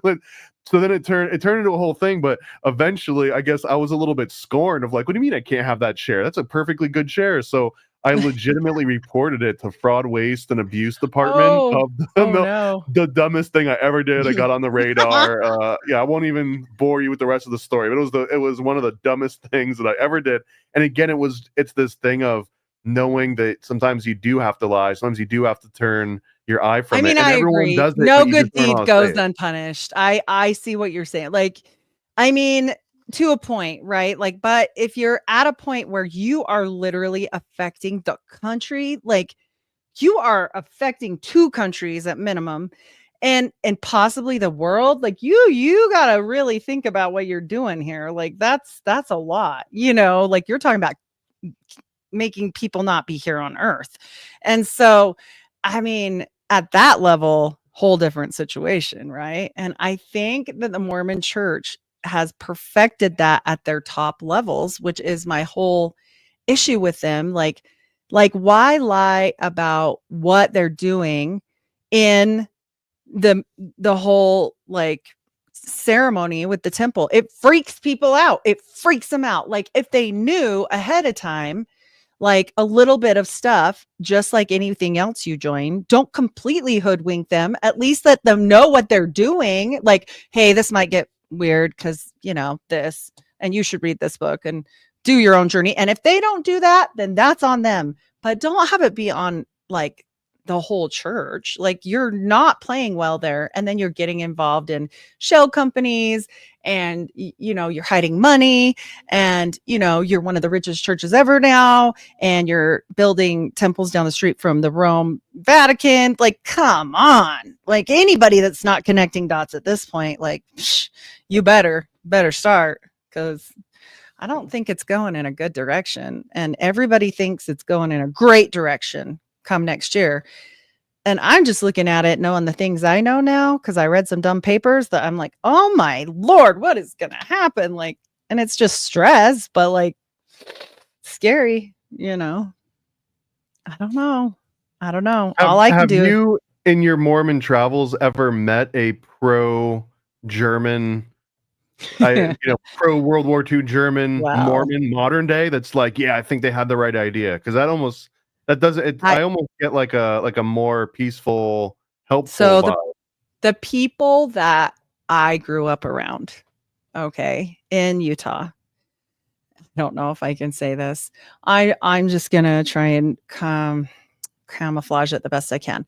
First of all, even though they stopped the ban on people joining the church and getting through the temple in 1967, if I'm just pulling that out of my hat, they still looked down.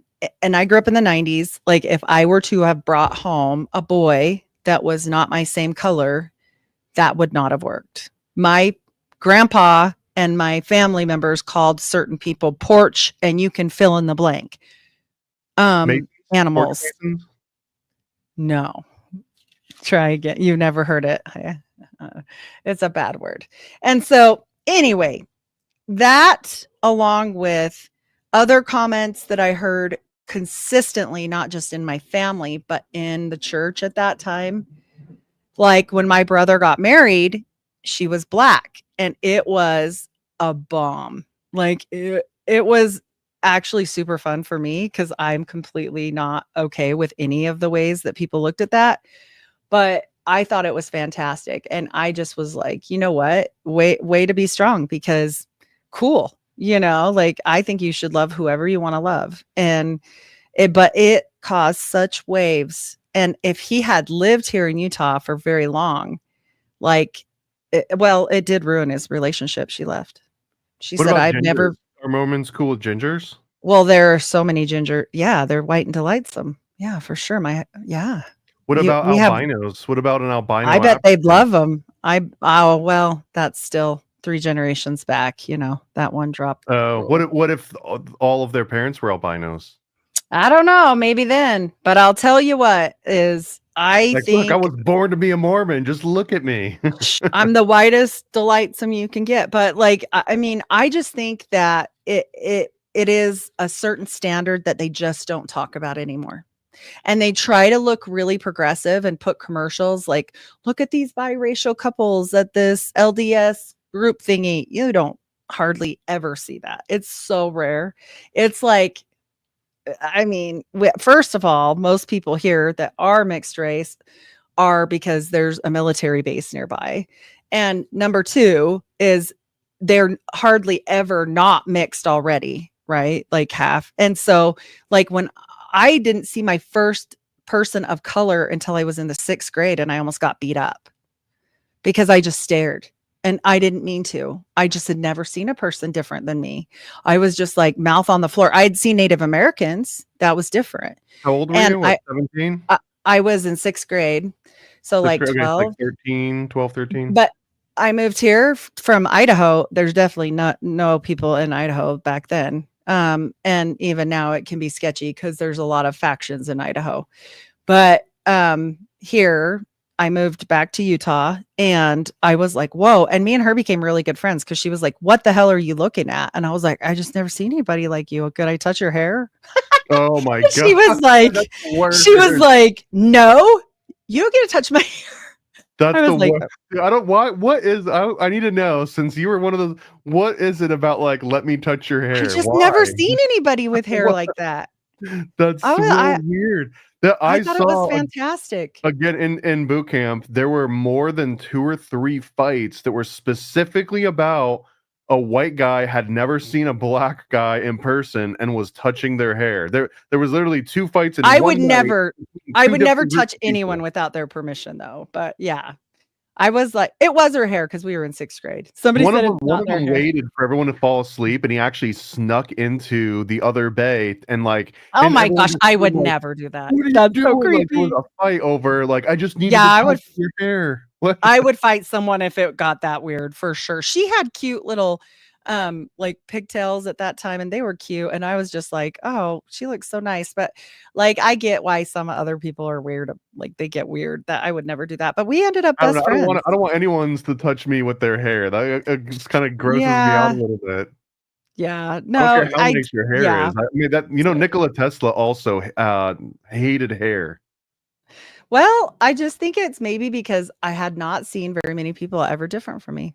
You know, like I was just like, well, this is crazy and wild and it was cool. And And like I I said, want to we pet became best you. friends. You are Yeah. new and No, exciting. no, not like that. Not like that. Definitely not. And, you know, eventually I ended up having to learn how to do that kind of hair because my niece was. So she was mixed color and she had awesome hair. She does her own hair now. She's a big girl. So, yeah, Could be an I don't interesting know. business enterprise. Black people could cut their hair and send it to like They Idaho probably and Salt could. Lake City and just have like on the shelf, "Hey, have you ever wanted to touch black person's hair? You can now for $5." And there Maybe you we go. should do this. Somebody could make some money. And like I said, I just think that there's like still that unsaid, like there's still that unsaid racism here. And I don't like that. I mean, obviously, like that's my family, you know. And so I just think that it's still, you know, very undercurrent. And when I was growing up, like I said, in the early 90s, it would not have flown. I don't care how many times they say, "Oh yeah, everybody's welcome at church now." Yeah, if you're married to the exact same race as you. Yes. I wonder too that like after they announced that everyone's allowed, the next day was there just like a line of non-white people like, "Oh, finally, I'm finally allowed in." One, yeah. There was Who one even guy waiting knows? outside. Well, and the bad part is like I said, this continued over, and so it just makes you wonder, like, how much of this stayed in church theology deeply, right? Like, deeply, because they still say that's a curse, and I just think that that's just crazy. What about So, Hawaiian blood? What about like it's Polynesian? different. What No, do you mean it's different? different. How is it different? Because they were Lamanites and they were cursed a different way than the You have to people that remind me what the curses are again. so the ones that were black were specifically the fence sitters in heaven. They said they sat on the fence and didn't choose a side. So when their spirit came down to earth, they were cursed with black skin. Whereas the Lamanites didn't do it. They were told when they were here in the Book of Mormon and they were cursed with a brown skin, but it wasn't black. And so it doesn't apply for all races on this whole business. Yeah, But what about like are Asians included in Mormon I don't remember about Asians, churches? but Native Americans, they encouraged the people, remember, to buy children and make them more white and delightsome by breeding with them. So, like, obviously, that wasn't Was that like, are they considered Lamanites? yeah, they would call them Lamanite brothers. Yes. Okay, So so they weren't Hawaiian and Native against, American, basically the same thing they in get a pass. Mormon? Yep. That's a Okay. pass. I think Asians are okay too, to be honest, but I can't specifically say. But Well, you heard it um here. Heidi says that she thinks Asians might be okay. I think under their rules, who knows? But definitely they have a whole people really should look up that cartoon. It is on my Instagram where it shows the whole War in Heaven cartoon business about the This is curses. the And I was just 1970s like, one. yeah. And I just when somebody sent it to me, I was like, oh my gosh, is this really still going around? Like, this is so bad. Like, this is bad. But I don't know. They smiled through it. White and delightsome as they are. The prophets smiled through it and they got away with it somehow. Well, again, Yeah. another reason why Mormonism is interesting is because they can do these revisions. Like someone can wake up in the middle of the night and be like, "Oh my God, black people are okay now," right? And then it just Well, is so. they always do the thing that's, normal at the time. Like, and that's what I don't like either. Like, I'm just like, yeah, you guys shouldn't have even ever been like that. What the hell is wrong with you? But like, also your story is crappy and makes no sense. Like, it just, yeah. Well, that's It's subjective. I sad. personally think the story is awesome. I'm not going to say it makes sense, but I think it's a great story. I don't know. I don't know about all of that, but I I mean, mean, I at a very superficial level, but I mean, I grew up in upstate New York, like exploring, caves and turning over rocks and hoping to find did you treasure. find So like, golden plates? I didn't ever find anything good. I think You're I not a found like good the mason rusty if you're cans not a that I cut treasure myself. digger. You got to get on that. You got to go find some rodsmen. You got Well, to see, join yeah, the we rodsmen. don't find the treasures. Where's Curtis? We just Yeah. build temples around them when someone else Oh, finds there them. you go. There you go. There you go. Yeah, of course. There you go. No, I just think it's crazy some of the things that they've gotten away with over many years, and they duck. They got oil on them because they it just slides right off like it just. And I'm Well, still shocked that there's people of color that join the church. I'm like, what on earth? Why? Like, have you read the stuff? Like, you read the things, and they're like, oh, so we said sorry. What? That would not be good enough for me. No, I no, mean, no. couldn't you sort of apply the same thing to the Christian church? Like someone be like, "Hey, what's this whole curse of Ham and curse of Cain thing?" And they're like, "Oh, no, don't worry about it. He had another son, like kid, and the kid was like, don't pay attention to my dad. My dad was a dick." And then it's like, Yeah. okay, cool. That's kind of what happens here, right? It's like, don't pay attention to what my Ugh. grandpa's Mormon church said. I'm the cool one. All that old crotchety stuff is out the window now. This is a new Mormonism. I mean, but the part of the problem is that all the new leaders are not new. They've been in it since the OG times. Like the one dude getting called at 33 years old and serving for 65 years, right? Like, I mean, they don't go away. Like they've been through it, and they're in these families that I do believe know things that other people don't know. Yeah. And there's the occult. Therein lies the occult. So the occultic beliefs of the Mormon church, I think, are insane, but also the racism. And the biggest thing for me is I think because they do it with a smile and they're so unassuming and they have the sing-song voice and they like try and do MK Ultra on people.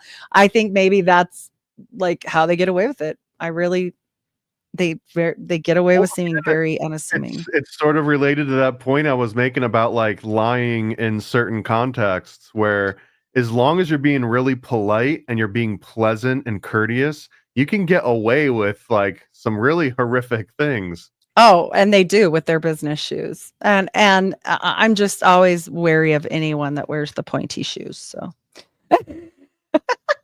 Well, just I'm for the like, record, I'm still on the fence with Mormonism, but I guess that means that I'm going to be cursed because you're not supposed to be on the fence. you're not supposed to be. Yeah. You're supposed to hurry up. But yeah, you got to bring down all your spirit babies. You're a menace to society, remember? I am. Because you didn't get married. So Well, yeah. Well, that I have a long list now, a huge list of vices. why isn't Andreas married? He believes all the things. Where's I mean, Andreas? who knows? I wouldn't surprise me to find out that he does have like a wife in Like every 6 or 7 wives. yeah, Yeah. but he's separated not just by area code but by country code. It's true. It's probably true. Yeah, that's for sure. Who knows? Oh boy. Was that all your slides, or do we have any more? That is all my slides. Yes. That And was a so phenomenal presentation. That was thank all you. new information I hadn't read, and I especially like when you've got receipts, when everyone brings receipts. So that's what hopefully we've set a pretty decent precedent on this particular show, that it's not all completely wild Exmo claims of trying to just throw shade nonstop. Well, because There's some I people- would never do that. Yeah, I would never. It's a waste of my time to just be like, you're a bad person. Like, that's dumb. Like, I don't care about the people even in the church itself. Like, that they probably don't know what they're doing. Like, I didn't know what I was doing. So, like, most of them probably don't know most of the things. So, this is just the chance to. But I know one thing with Mormonism, it taught me this. If you ever tried to show a Mormon after you left the church something, you better have a receipt, because they will just say you're straight lying. And they'll say you're straight lying even with the receipt. Even if their grandpa was in the CIA and showed them the documents, they'd probably say he was lying. That's how much faith they have, which, I mean, I get it. I was there. But also, like, I knew with my presentations going forward with any of my podcasts, I will always bring a receipt, which is why I always have a slideshow. There's something absolutely commendable about that, to have so much faith in what you're doing that even when presented with almost irrefutable evidence, that you're still like, nah, I don't believe. I actually, maybe that's part of the other reason I'm so open to Mormonism. If they just drop some of their stupid rules, but like, I like that sort of absolute faith. Not that it's good to be blind, like have blind faith in something, but that anyone could be so passionate or have so much faith in anything is remarkable, because there's so many people that have zero, that have, that are apathetic. I would much prefer someone that has a bunch of crazy ideas but they're passionate about them than someone completely apathetic. Although I guess will give maybe that. that's how like the funny mustache man comes to Yeah. power. If he had been apathetic, maybe nothing that would have happened. Right. And honestly, like, that is 100% how they are. And that is also why I don't fault them for what their leaders do. Like, I have no hard feelings against Mormon people or like my family members that are still in it. I don't take them this information. This is going to hurt them. Okay. If they were to ask me, that's different. But I wouldn't just come lay this bombshell on somebody that's not ready. It's all about that black pilling, right? Like, you've got to have some finesse. Like, and shout out, I shouted him out in the episode. So since he's up there, he can know that that was his shout out. Who? Jeremy. I mean, he's got his name on there. Yep. Jeremy Hedrick. Yep. Shout out, Jeremy. He sent me some things. Yeah, he'll rewatch the middle when I was saying what you sent me. So very interesting, very good information. It's just, I think we have to look at it all and say what is the fault of the church and what is the fault of the people? Because you're going to get, it's just like the government. Like, what is the fault of the people versus the government? We don't make those decisions all the time. Like, come on, And honestly, I don't fault the people. when you're part of the government, you have no chance as an individual person. In fact, if you do anything outside of what's expected, you're punished greatly for it. So, Yes. yeah, I saw some people do horrific things under the guise of like, well, the government said it was okay to do this. Which is crazy, but I guess that's the whole dynamic. That's the whole reason why it's this huge thing and this tiny little individuals that get swallowed up by it. Well, what happened in 2020? I'm just gonna leave that there. Anyways, What happened in 2020? This thing is safe. Everything is safe. Nobody go look at it. Don't do any research. Right? Just follow me. I know the way. New Gamadian. Yes, it was. And honestly, I just feel like, you know what? The Mormon people are super nice. The Mormon people, they honestly, my husband always likes to say, they know not what they do. And I feel like that is a huge piece of most of them. That doesn't mean all of them. Some of them know exactly what they're doing. So. Was there debate over the 2019, 2020 stuff in the Mormon community, or was it all like go and do the thing? Well, United Healthcare is their number 7 holding. So it was everyone should do the thing because it is your duty. So even your kids, probably your dogs, I don't know, but they were all about that. I would have been like, and what plant does that come from? That thing that you are, or what, can I just grow it in my backyard? And they're like, nah. Yeah. I'd at least like the insert. I would just at least like the insert that goes in the things normally, because I give them normally. And I was like, yeah, I'm not giving that. So, and I'm not taking it either. I almost lost my job.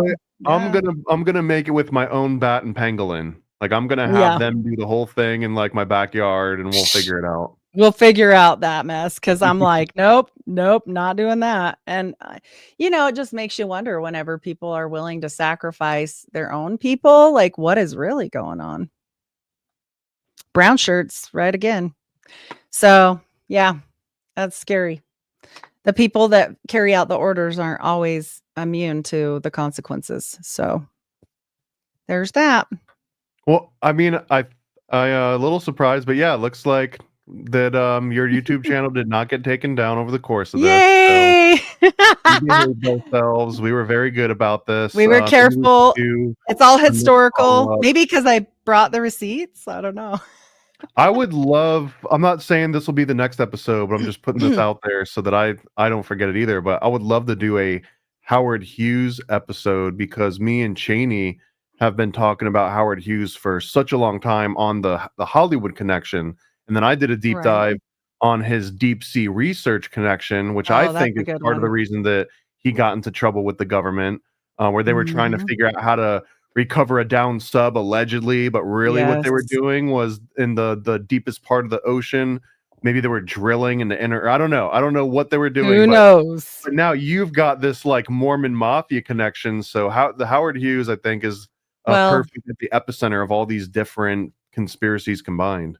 and we ended at Howard Hughes leaving and going to the Bahamas, right? But there's more to that story. The guy that actually got him out and where they took him was Mormon. And he kept him hostage, basically, like making sure no one could talk to him or anything. He was a Mormon too.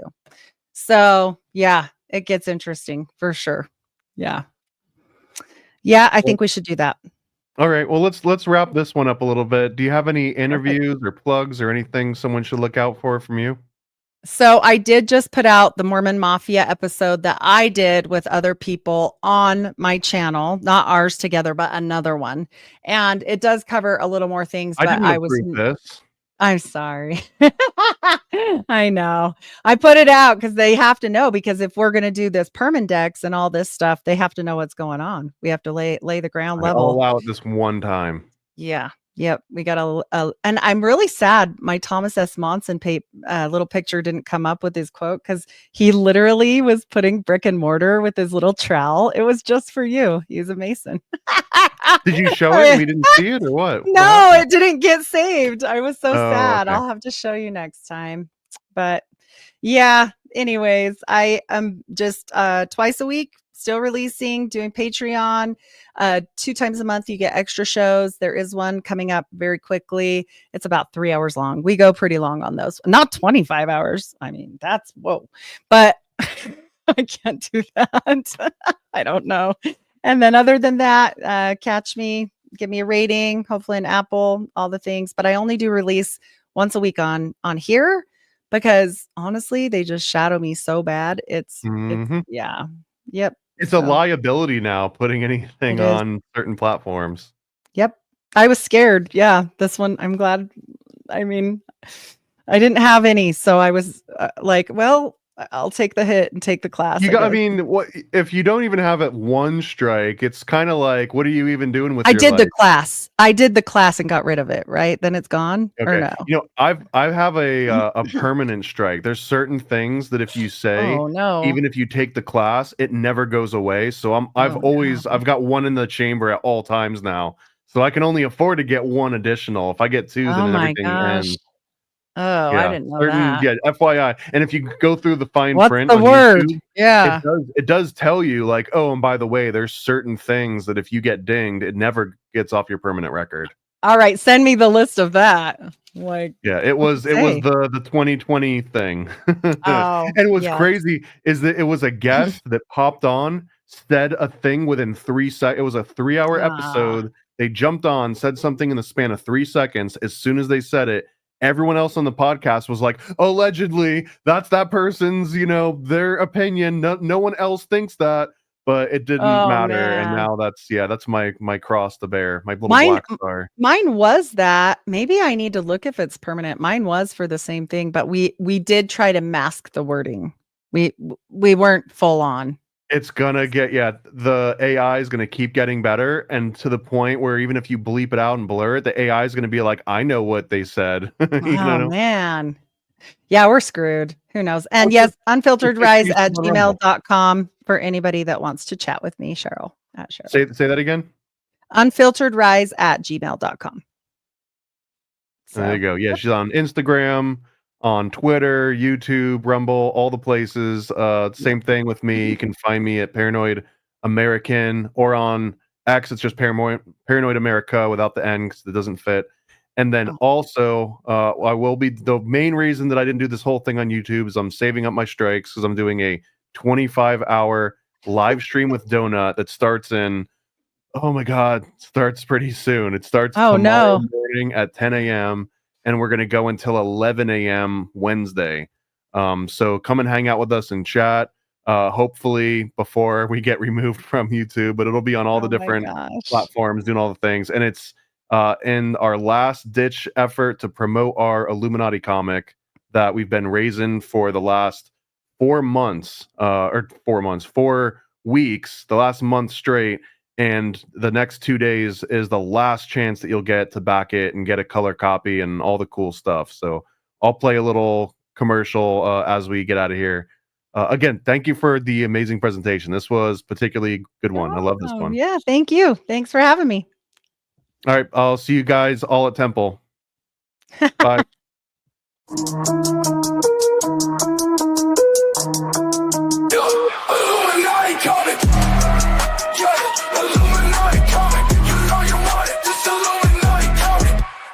Learn about the full history of the Bavarian Illuminati. Adam Weishaupt, Alambrados, Jesuits, Rosicrucians, Freemasons, and more. From the 18th century to modern day, we expose it all.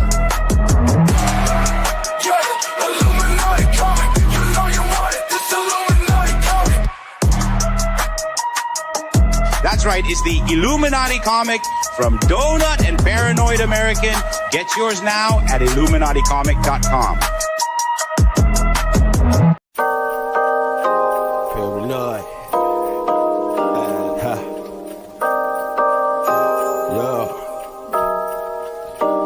I scribble my life away, driven to write the page. Will it enlighten your brain? Give you the flight, my plane, paper the highs ablaze.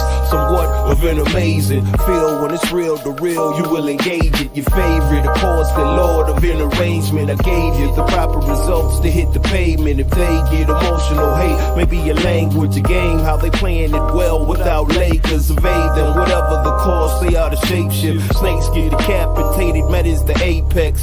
Execution of flame you out, nuclear bomb distributed at war, rather gruesome for eyes to see. Max them out, then I light my trees. Blow it off in the face, you're despising me for what though? Calculated and rather cutthroat. Paranoid American must be all the blunt smoke for real. Lord, give me a day away, vacate. They wait around to hate whatever they say. Man, it's not in the least bit. We get heavy rotate when the beat hits, so thank us, you're welcome. Fuck the niggas for real, you're welcome. They ain't never had a deal, you're welcome. Man, they lacking appeal, you're welcome. Yet they doing it still, you're welcome.